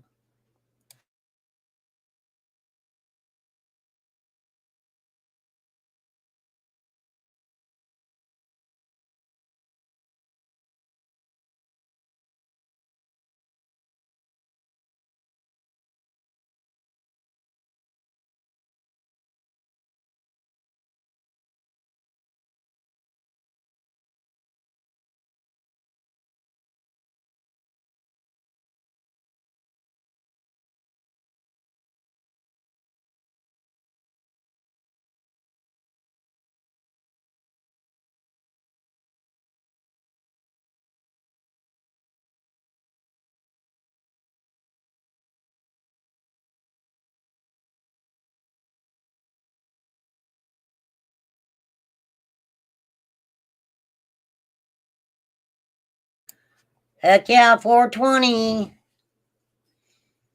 Everybody stretch.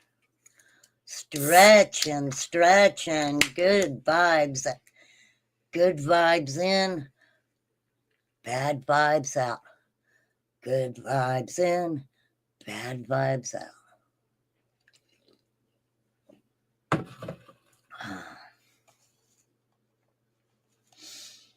Okay, here we go. More trigger warnings. This is what Jesse Vang is admitting to doing to a 3-year-old little boy. Elijah was also said to have been disciplined by timeouts. Jesse Vang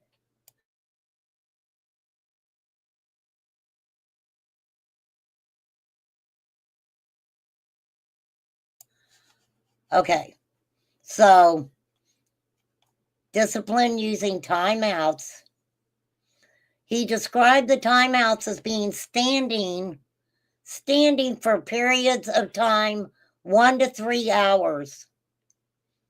During this time, the child was required to pray or say, "I'm sorry, Mommy." Jesse Vang reported that Elijah was in timeout for the majority of this time. The time with Jesse Vang was intended as a form of boot camp for a 3-year-old. Other than getting into things. Jesse Vang was unable to identify specific bad behaviors which required a timeout. He was unable to specify what bad behaviors were required for a timeout. That says a lot in itself right there, doesn't it? Oh, I can't tell you what he did bad that I gave him a timeout for. He said that the child's not potty trained and that he still wears diapers. Jesse Vang said he changed Elijah at least once a day. On the evening of February 19th, Jesse Vang said he changed Elijah's diaper prior to him going to bed at between 8 or 9 p.m. He then watched Ready Player One prior to putting him to bed. He said Elijah was not watching the movie because Vang had put him in punishment. So we know the night before, he's trying to say that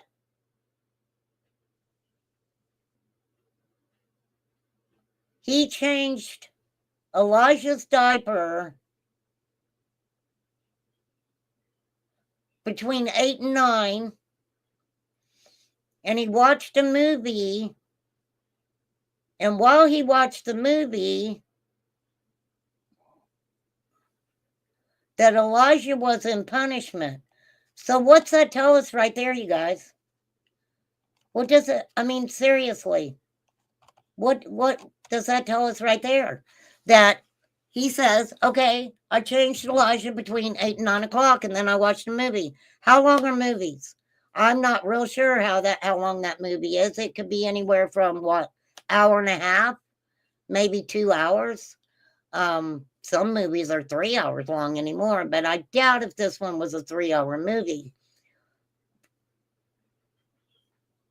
I want to know, because did I overlook what exact time the day prior from when Jesse Vang said Elijah went missing? What time was that? Did he drop that suitcase off at St. Vincent's de Paul? Because what we can assess from that is this is all a story. We talked about Katrina and them finding things, what was it, on Facebook that they deleted, where she's saying, we've got to make this look good. You need to use the right verbiage here.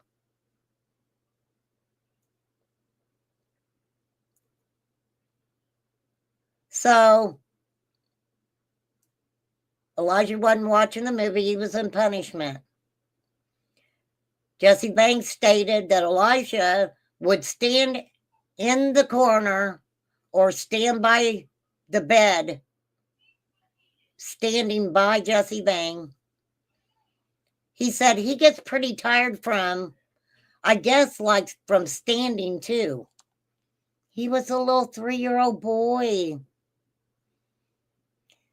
Jesse Vang said he does not want to be mean to him, but he is trying to teach him to be more respectful.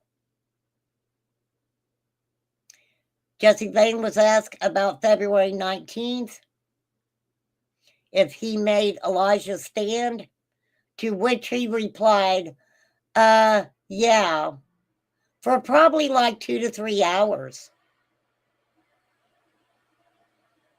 Jesse Vang confirmed again that Elijah stands for 2 to 3 hours without sitting.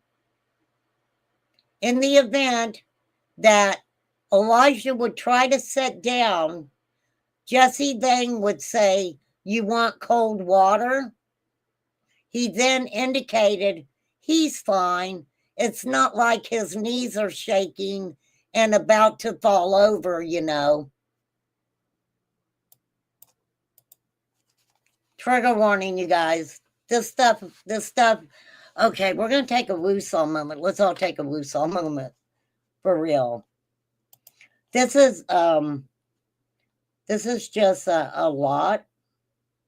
A lot. Let me hold my my little Summer's heart. That's not my Summer's heart. Here's my Summer's heart.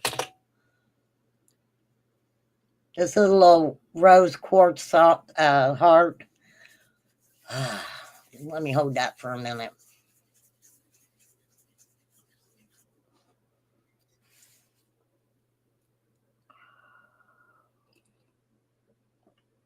Did you guys know that it's recommended when you're picking crystals of any kind that before you purchase one, you should put it in your hand and see how it makes you feel? They say if it's really cold or something, that may be a sign that, you know, that's not a good crystal for you. This has always been a good crystal for me, for real. Okay. Wow.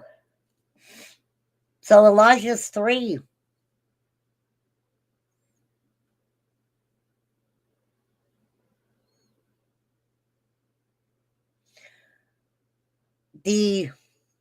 Okay, we're going to keep going. We're just going to keep going.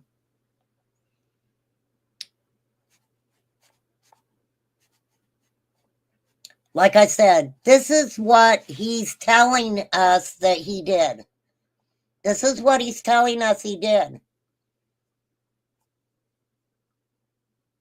On the morning of February 20th, 2024, Jesse Vang said he woke up around 7:30 to prepare his son for school. He said he's seen Elijah sleeping on the futon sofa in the living room.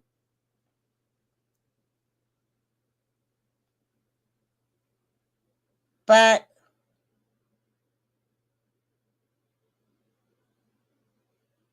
did Elijah actually go to bed that night? He didn't watch the movie with you because he was in punishment. Okay, he got it at 7:30. He said he saw Elijah sleeping on the futon in the living room. He took his son to the bus stop. He said he locked the apartment door. He came back to the apartment, said Elijah was sleeping on the sofa. He woke him up. They ate breakfast. He said dry cereal, I guess, from what I remember.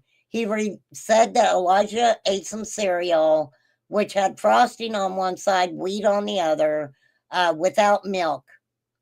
They then went into Jesse Vang's bedroom, where Elijah was told to stand and pray near the foot of Jesse Vang's bed. He did not change Elijah's diaper because he was too tired.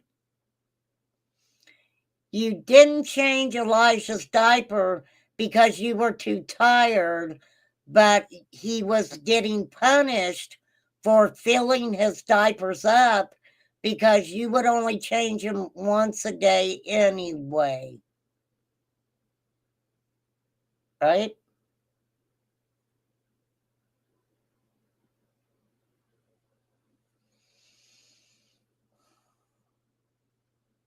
He says, and in this affidavit, victim child 1 is Elijah, okay? So Elijah was not allowed to do fun things as he was in timeout. When asked about toys at the apartment, Jesse Banks said that there was one toy he received at Christmas. It was similar to a toolbox. However, he was not allowed to play with it during the week because he was in timeout.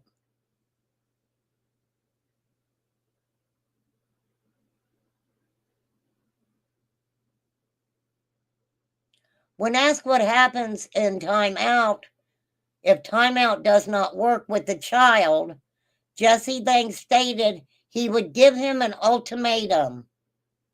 The ultimatum usually was, do you want some cold water?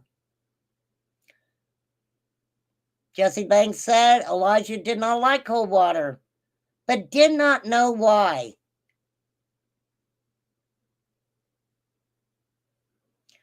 If you don't know why Elijah don't like cold water, how can you use that as, wow. Wow.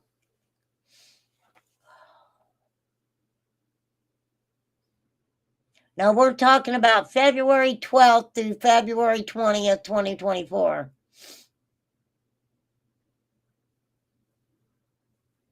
Jesse Bang at that time denied following through with the ultimatums. When asked about what the child ate while he was with Jesse Bang, he stated pizza, noodles, cereal, and similar items. He said that Elijah was still bottle fed and he was trying to get him to eat regular food. He was unable to provide specific details as to the food. While Jesse Bang was sleeping, he would lock the door to the apartment at the doorknob, deadbolt it, and with a security chain attached at the top of the door to keep Elijah from walking out of the apartment. But I showed pictures of the inside of that apartment, and there was no way that he could have, Elijah could have opened that door himself.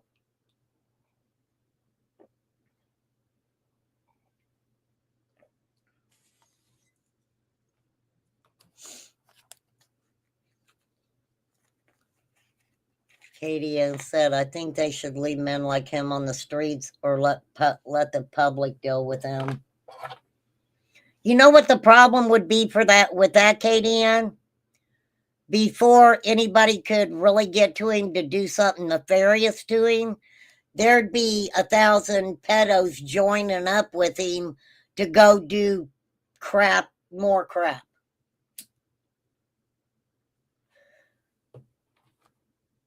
Oh yeah, he's in jail. Yeah, he's in prison. He's in jail right now.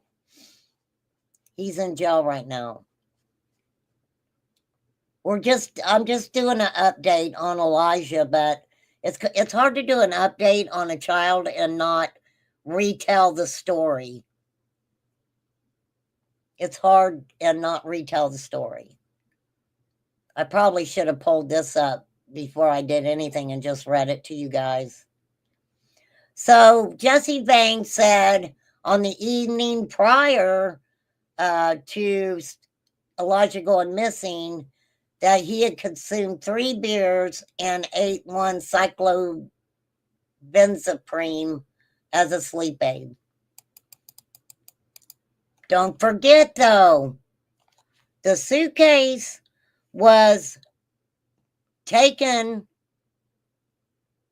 and left in the St. Vincent de Paul area the day before. So now we got to go, wait a minute. So was that a form possibly of punishment for him to possibly be putting him in a suitcase?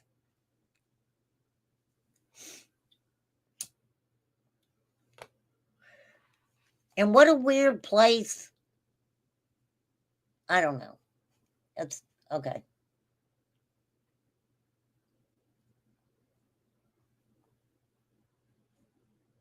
Okay, so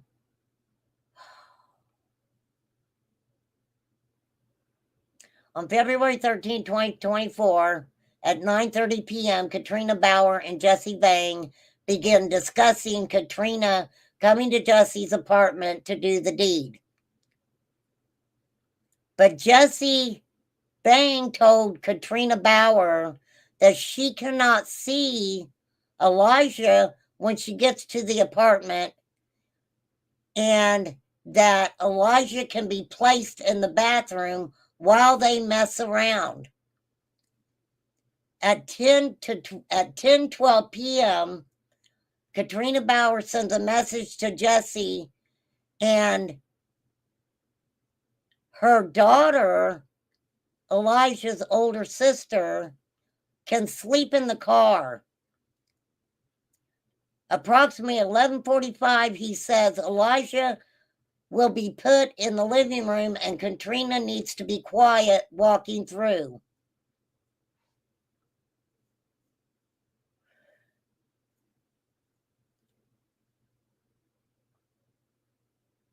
On February 14th at 12:39 a.m., Jesse asked Katrina to send her location so he knows when to put Elijah to sleep. They also discuss her stopping at the Quick Stop. They have her arriving at Twin Rivers. Facebook messaging between Katrina Bauer and Jesse Vang at 2:35 a.m. Katrina asks Jesse, is there a way to shut off your headlights completely? Jesse responds, no, you cannot sit off completely. I can't find, wait a minute. I can't find, she couldn't find her daughter's cell phone, but a cop just passed by, so she wanted to make sure she was good. Katrina Bauer's older daughter was autistic. Katrina wanted to find her daughter's phone real quick to have some type of sound for her. She didn't want to leave the car running. It wasn't worth the risk. She said, I'll leave it on for a bit, then turn it on again. It was very cold the night she left her young daughter in the vehicle while she went into a house where her son, 3 years old, was in there being mistreated horribly to have sexual relations with this man. She said she found the phone, but it was dead. She said she would leave her phone in the car. She was talking about it being cold, how long the car would probably stay warm. She was sending him exact messages on when she was going to arrive.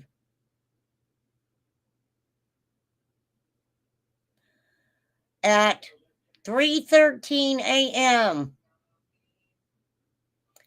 This is, okay, now I really want you guys to hear this, okay?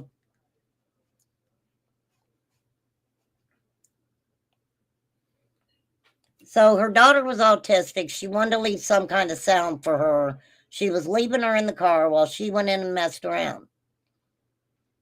At 3:13 a.m., a photograph was taken and her GPS indicated that she was at the home of Jesse Vang. The photograph showed Elijah laying down on a bed. He had a blindfold over his eyes, appeared to have bruising on his jawline and neck on the left side, as well as bruising on his upper left arm. Katrina Bauer admitted that she took the picture and later deleted it around 4:12 a.m.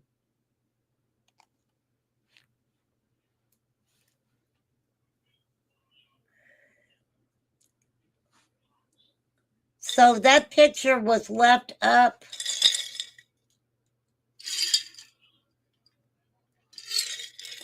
too long.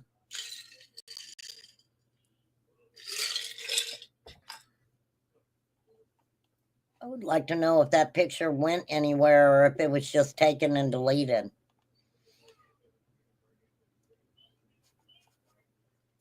Because, trigger warning, there's weirdos that get into that shit, getting pictures and stuff like that.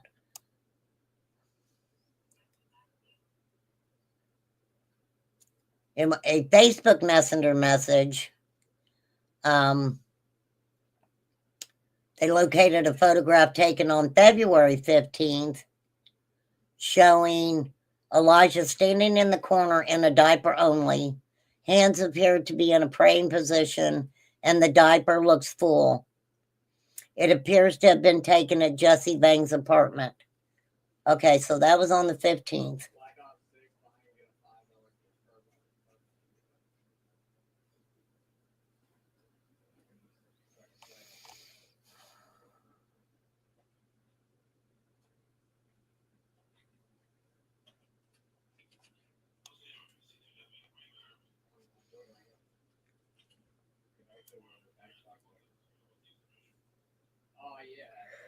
I don't know. I don't know, Sandy. It bothers me. It's so sad to me that, I mean, this guy is talking about doing those things and like not a freaking care in the world about it. We know that one of the last pictures, besides the picture that Katrina took with him blindfolded and stuff, proof of life was on a Friday. I'd have to. I'm sure it's in these in this affidavit. At a what was it, a mechanic shop or something like that.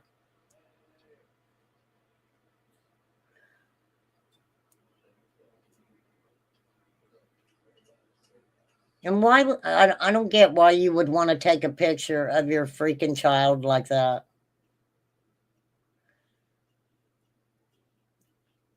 And this gets me too. Okay.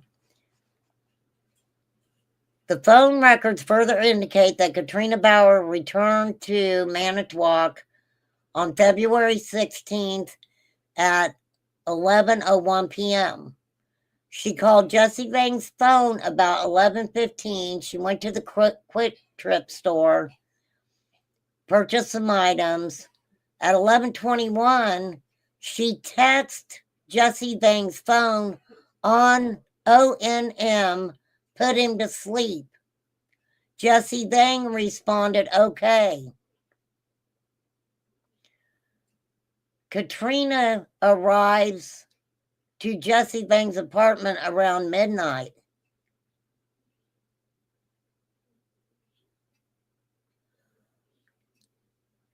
How can you just tell someone to put a child to sleep? Hey, I'm on my way, put him to bed. I wonder, I wonder how many times that Elijah possibly could be just laying there, knowing not to make a sound or move, and knowing his mother's there. This is, I think when this comes out in court, this is going to be crazy.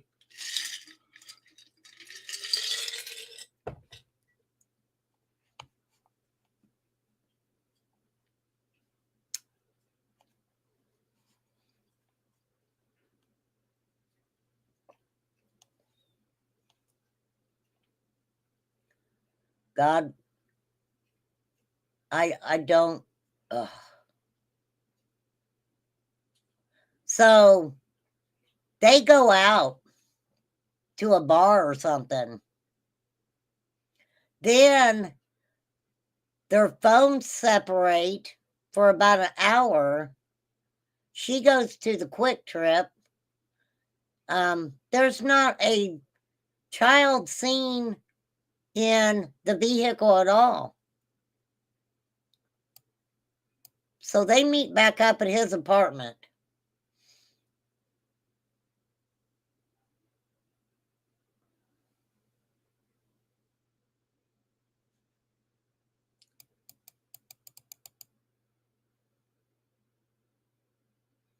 On February 18th, at approximately 4:36 a.m., Jesse Vang messages Katrina Bauer.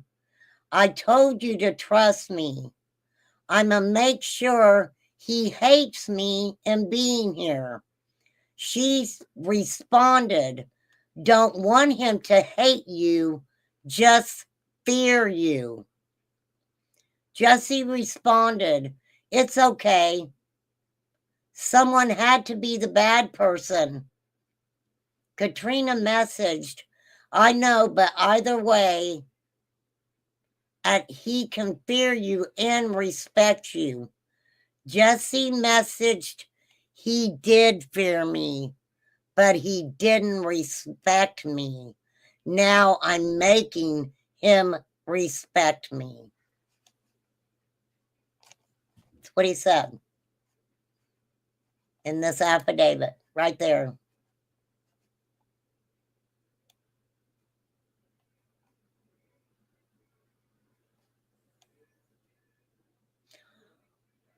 Why would you want your son at 3 years old to fear?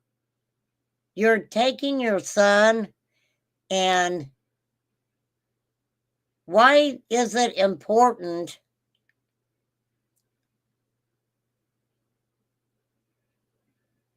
I'm going to read this one more time.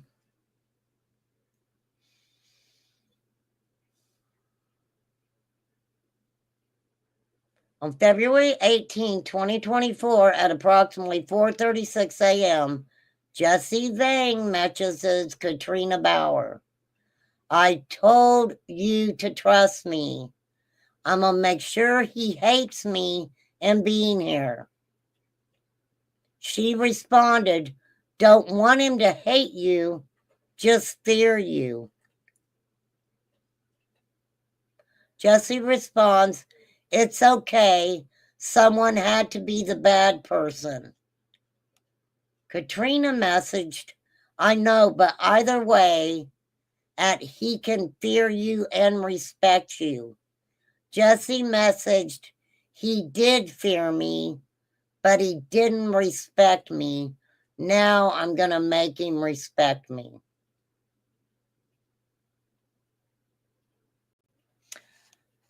What do you guys think that means, really?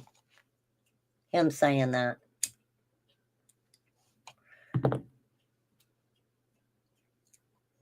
How could, and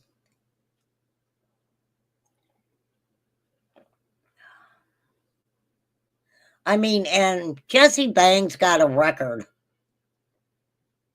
Damage to property, fleeing an officer, battery by prisoner, child abuse, intentionally cause harm, substances, resisting, obstructing an officer, felony bail jumping. He's basically an habitual offender.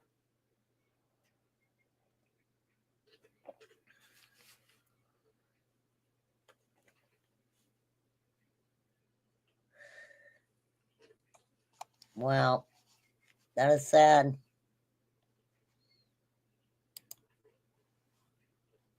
So we've got to get justice for this baby. But you better believe that they're gonna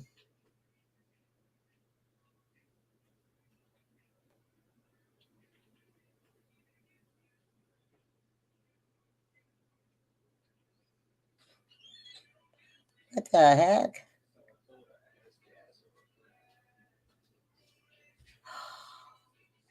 What is that? This is on detent. Okay. Wow. All right. I'm going to talk about that tomorrow. Let me get that over here. I can get rid of that tab. What is that one?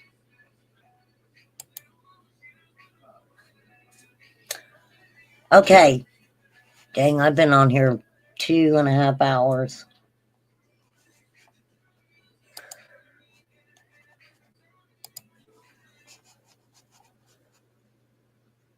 I don't think he even knows what that means. It's so sad.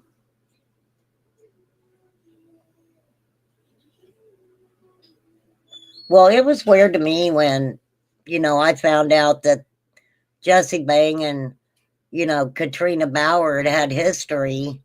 And, she goes in and tells the detectives, oh, I'm not, the prostitution and trafficking stuff. Let's not worry about that because I got a new man who is the alpha in the relationship. So by saying that, she was saying that I have someone who is more of an elite in the situation, and Jesse Bang is subservient to this guy.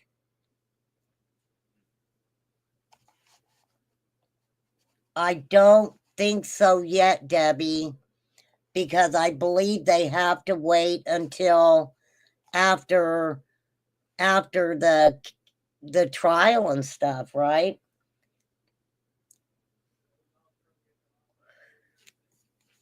I know that they've had many vigils and stuff. We'll find out though. I'll look for you.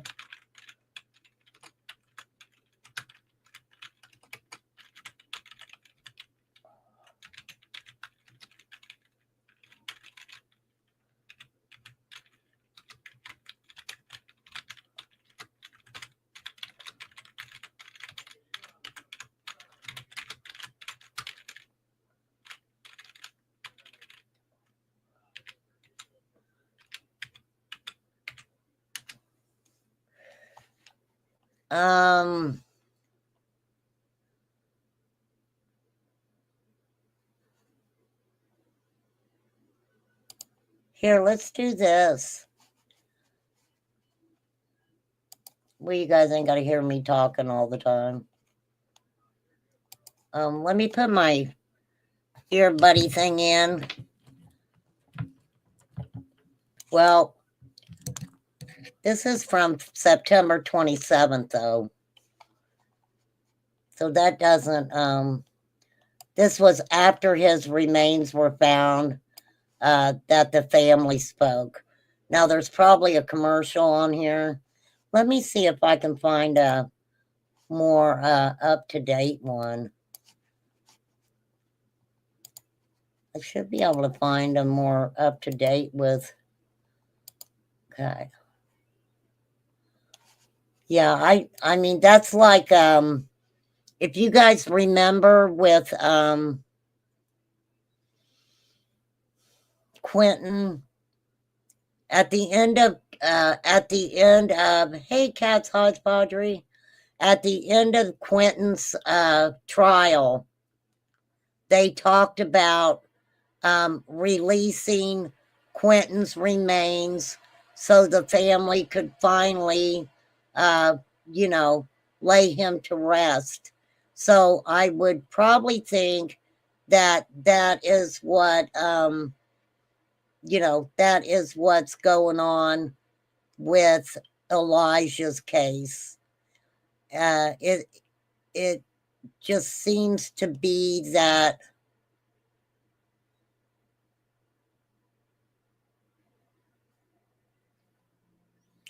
and this kind of, I mean,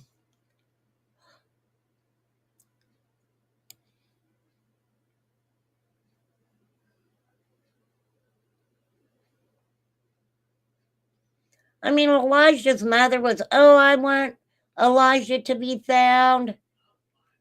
And now she's being charged with him being found unalived.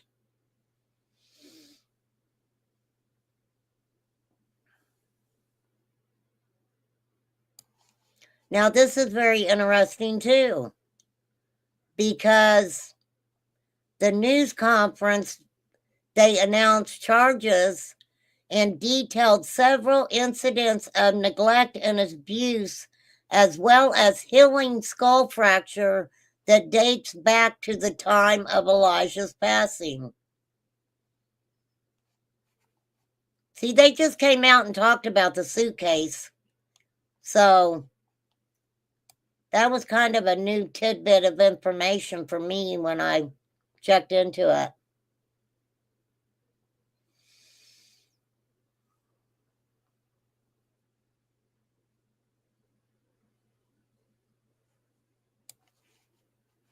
Yeah, they got busted. Busted flat in Baton Rouge. Heading for the train. Okay, now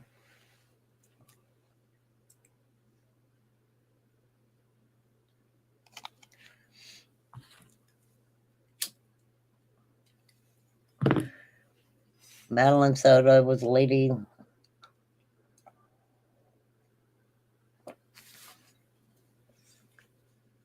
Well, you have to kind of think about it like this. I can't remember off the top. How many days was she missing before she was found? Because you got to know of the timeline too. So if they immediately, through autopsy, the medical examiner pretty much could determine what exactly had happened. With Elijah and Quentin, what was found, you know, I don't know how they would test it again or anything, but I can't find anything on it.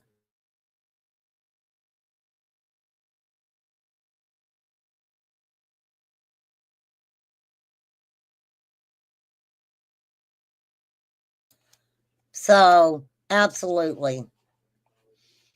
Now, this is a case. I'm going to pop over to this one, and we'll talk about this some more. And we can talk about whatever cases you guys want in chat. You know, it's not specifically, but I did want to do, like I said, an update on Elijah.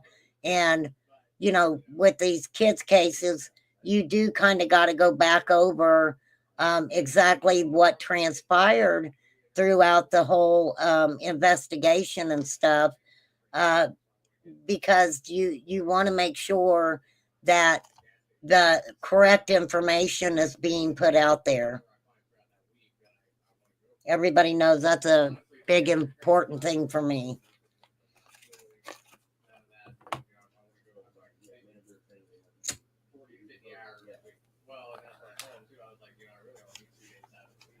Okay. This case is pretty wow. Now, this was in April, okay, April of 2024. Accused NYC subway slasher busted for stabbing a 1-year-old boy in Philly just days after skipping a court date. A Brooklyn woman charged in a subway stabbing that left a Good Samaritan injured was busted for knifing 2 people in Philadelphia, including a 1-year-old boy, just days after skipping out on a court date in her New York City case. Takira Hester, 28, was out on bail when she missed her April 11th hearing in the assault case for allegedly stabbing a 31-year-old man who tried to break up a fight between her and another woman on a lower Manhattan train in 2022. She now also faces attempted red rum charges for the stabbing spree in Philly, which began at around 8:30 a.m. April 13th, when Hester allegedly randomly knifed a 24-year-old woman in the chest and hand in the Center City neighborhood. Just hours later, around noon, Hester allegedly stormed up to a 1-year-old boy riding in a stroller alongside his twin and brazenly unalived him in front of both parents. Oh my gosh. Oh, thank you, Miss Chewy. Thank you so much. I'm trying, girl. I'm trying to do a job, if you want to call it that. I'm not great at it, but I love that you come and hang out. I appreciate that. That's what matters. In front of his pair, a twin and the parents. Why? We had 2 parents walking a stroller down the street with their twins. It looked like this female just rushed up to them. Nothing was said. Completely random. She tried to do it to both children, but got one child in each arm. The wounded Todd's dad ran after the attacker, who got away, but ended up leaving behind her bag, which contained enough clues to help cops track her down. Hester, who used a long blade in both attacks, was nabbed several hours later. What in the freaking world? Oh my God, let's take a woosah moment. Breathe in, breathe out. Negativity out, positivity in. Negativity out, positivity in. Wow. Yeah. She didn't show up for court.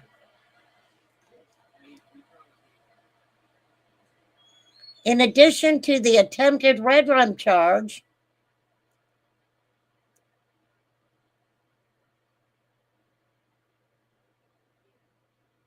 she also faces raps for aggravated assault, weapon possession, simple assault, and reckless endangerment.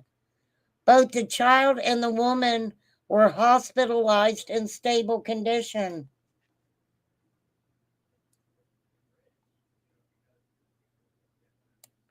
She had a warrant out for her arrest out of New York City at the time, after skipping out on her hearing in a Manhattan criminal court on assault charge case.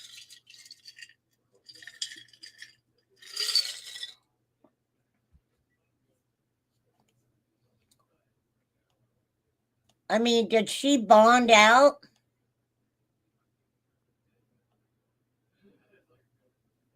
I hear that the New York City jails and all that stuff, I hear that they're pretty packed. The jail system is just overwhelmed there, I think. Wow.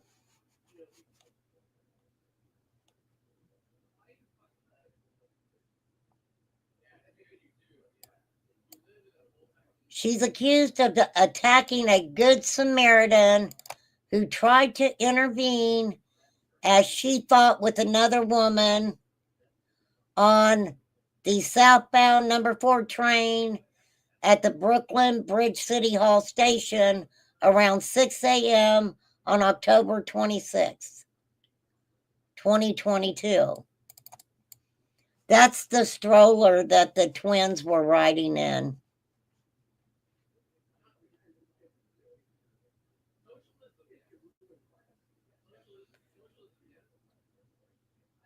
She allegedly pulled out a knife and stabbed the man in the back of the neck, right wrist, and shoulder. Wow, right there she is with it in her hand. She fled out of the station, but was later identified at Bellevue Hospital, where she was arrested. So she went to Bellevue. Okay, flies. Glad you made it through the day. Wow. We're going to be talking about this case again. I can guarantee you that. She was charged with second-degree assault and first-degree attempted assault. In connection to that incident, a Manhattan judge at her arraignment ordered her held on $10,000 cash, $15,000 insurance company bond, or $25,000 partially secured surety bond at her arraignment. Prosecutors had requested that she be held on $75,000 cash, insurance company bond, or partially secured bond. She posted the $10,000 cash bail on February 28th. She had somewhere she got $10,000 cash. It is unclear when her next court date is. Well, H. Davis, thank you, honey, for bringing that to my attention. And we will definitely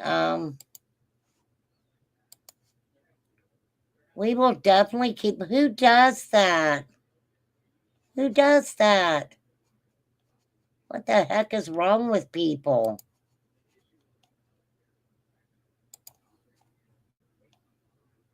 That is crazy. Crazy. Okay.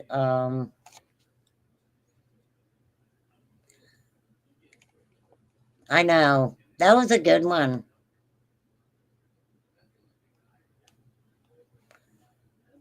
That's a good case, H.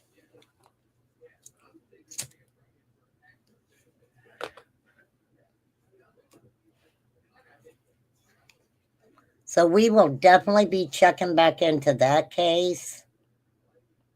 For real. That's craziness. That is craziness. Okay, we'll talk about that tomorrow. I'll give you guys an idea of what we're going to be talking about tomorrow. There's a Morgantown man that was charged after allegedly sending explicit material involving minors. We're going to be talking about that. That's out of WBOY Clarksburg. We're going to be talking about a father of 3 accused of faking his own passing in a kayaking accident. He is in custody in Wisconsin. We're going to be talking about that tomorrow. And I think that's about it that I was going to go over for today.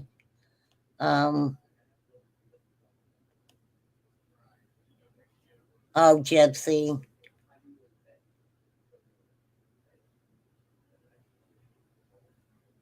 Oh, thanks, Bandit. Yeah, I was really sick. Gypsy, I adore you, Gypsy. I had a live scheduled tonight at I had it scheduled for 8 o'clock, just to let you guys know. And the title of it is "What is Wrong with Gypsy?" Because I'm worried about her. But anywho, I did cancel that. Um, Only because this. Let me tell you why.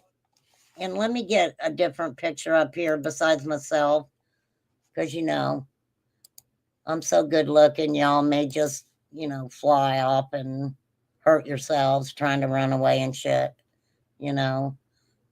Let's get a pretty picture up here. Love, love, love. I love this picture.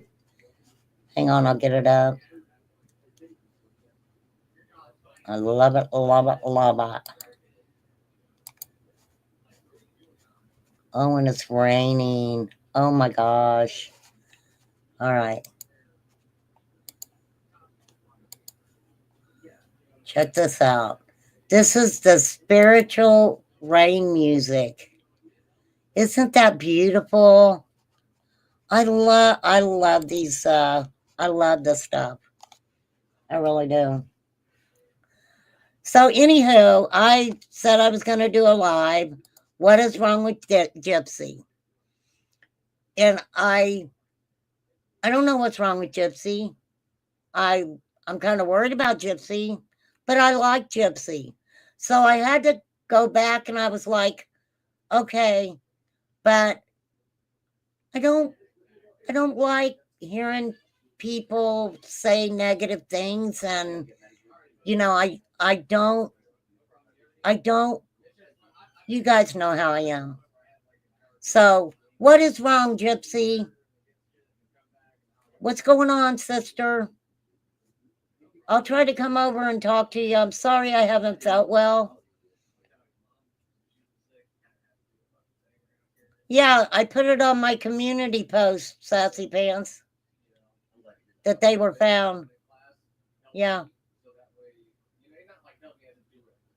yep, they were found. So that's the whole thing. When you guys, I don't know. You guys know.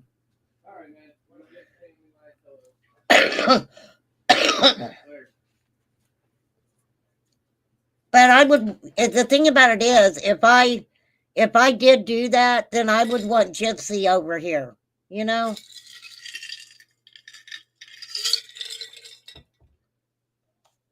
I'd rather talk to Gypsy, but I get where everybody's getting mad at each other. I mean, dang, dang, girl. Yeah, that's what I heard. That it was said something about her being a troll or whatever. I don't know. You guys know when I get confused about something, I just ask questions about it to try to understand it. But I know a lot of people were really concerned, and I don't know. I'm really confused. So I really don't think that I'm going to come back on and do a live tonight, because I've been on here for almost 3 hours, and I've got to slow down a little bit because I'm trying to push myself back too quick, I think. Um, so that's why it was important to kind of give an update on a couple cases, and because mama's got to pay the bill somehow. And when I'm I know that my numbers get very high when I talk about drama and stuff like that. Um, but if I'm doing a live where I'm not talking about cases, it's going to be more of a fun live. Um, you know, is the way I would like to go there. I know. I don't know. I don't know.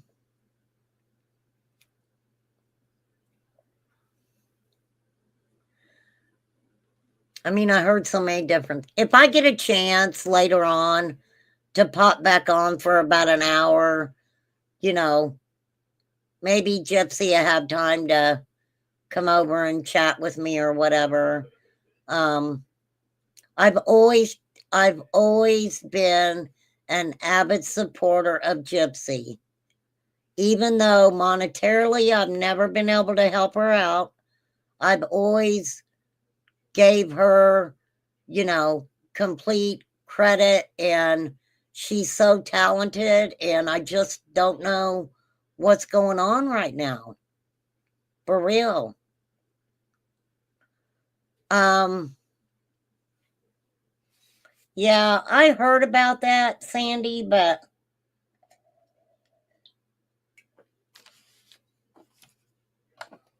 I mean, I don't know. I've got things that I'm like, wow, and then there's other things that I'm like, wow, and then there's other things that I hear that I'm like, wow, wow, wow. Did that really happen? Oh, you leave her boobies alone. There's a lot of women on YouTube who want to shake their little boobies. I don't know. I thought it was weird because I can't remember whose chat I was in, but they were like, show where she's in the what are those non-underwear called? Thong. And I'm like, oh my God, no. I don't want to see her in a thong. Thank you very much, though.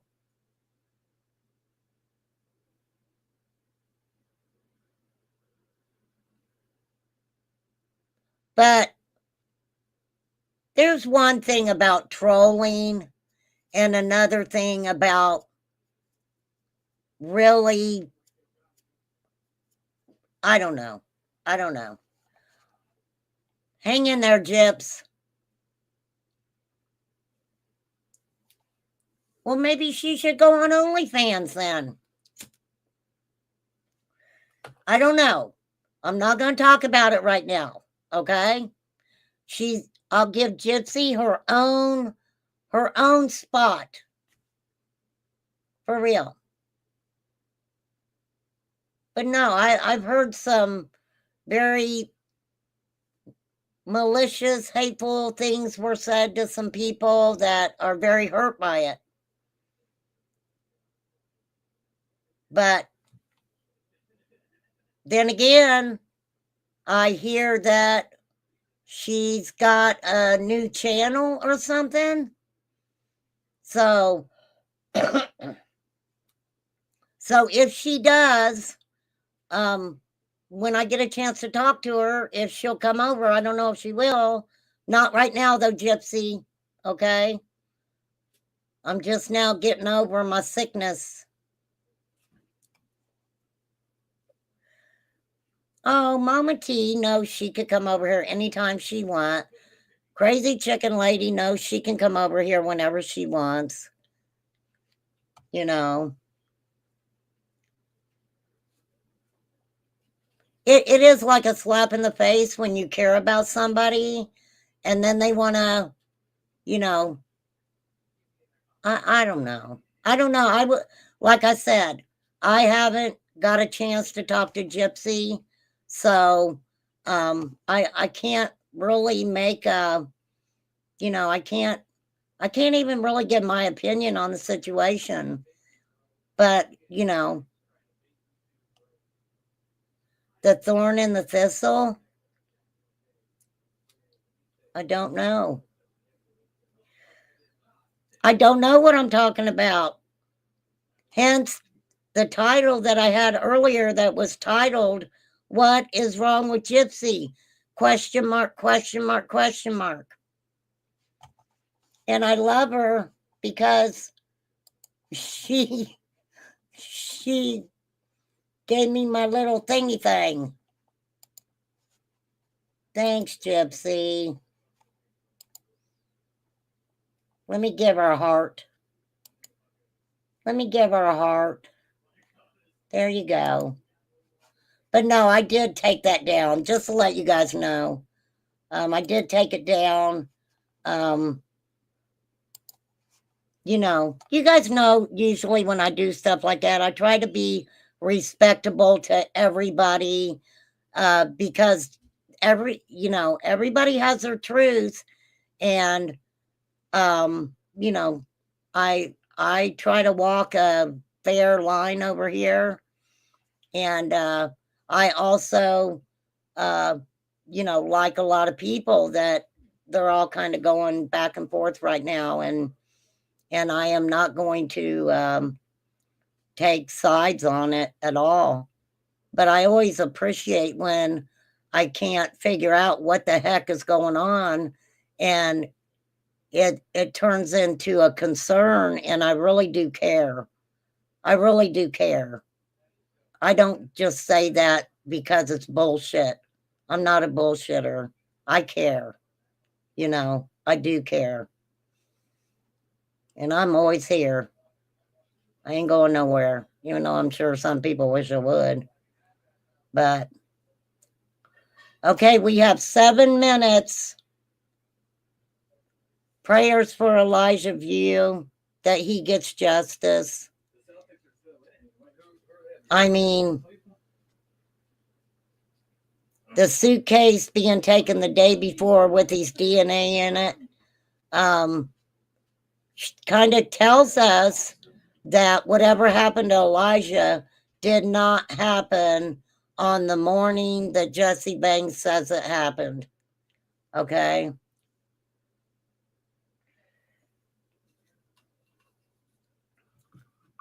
For real.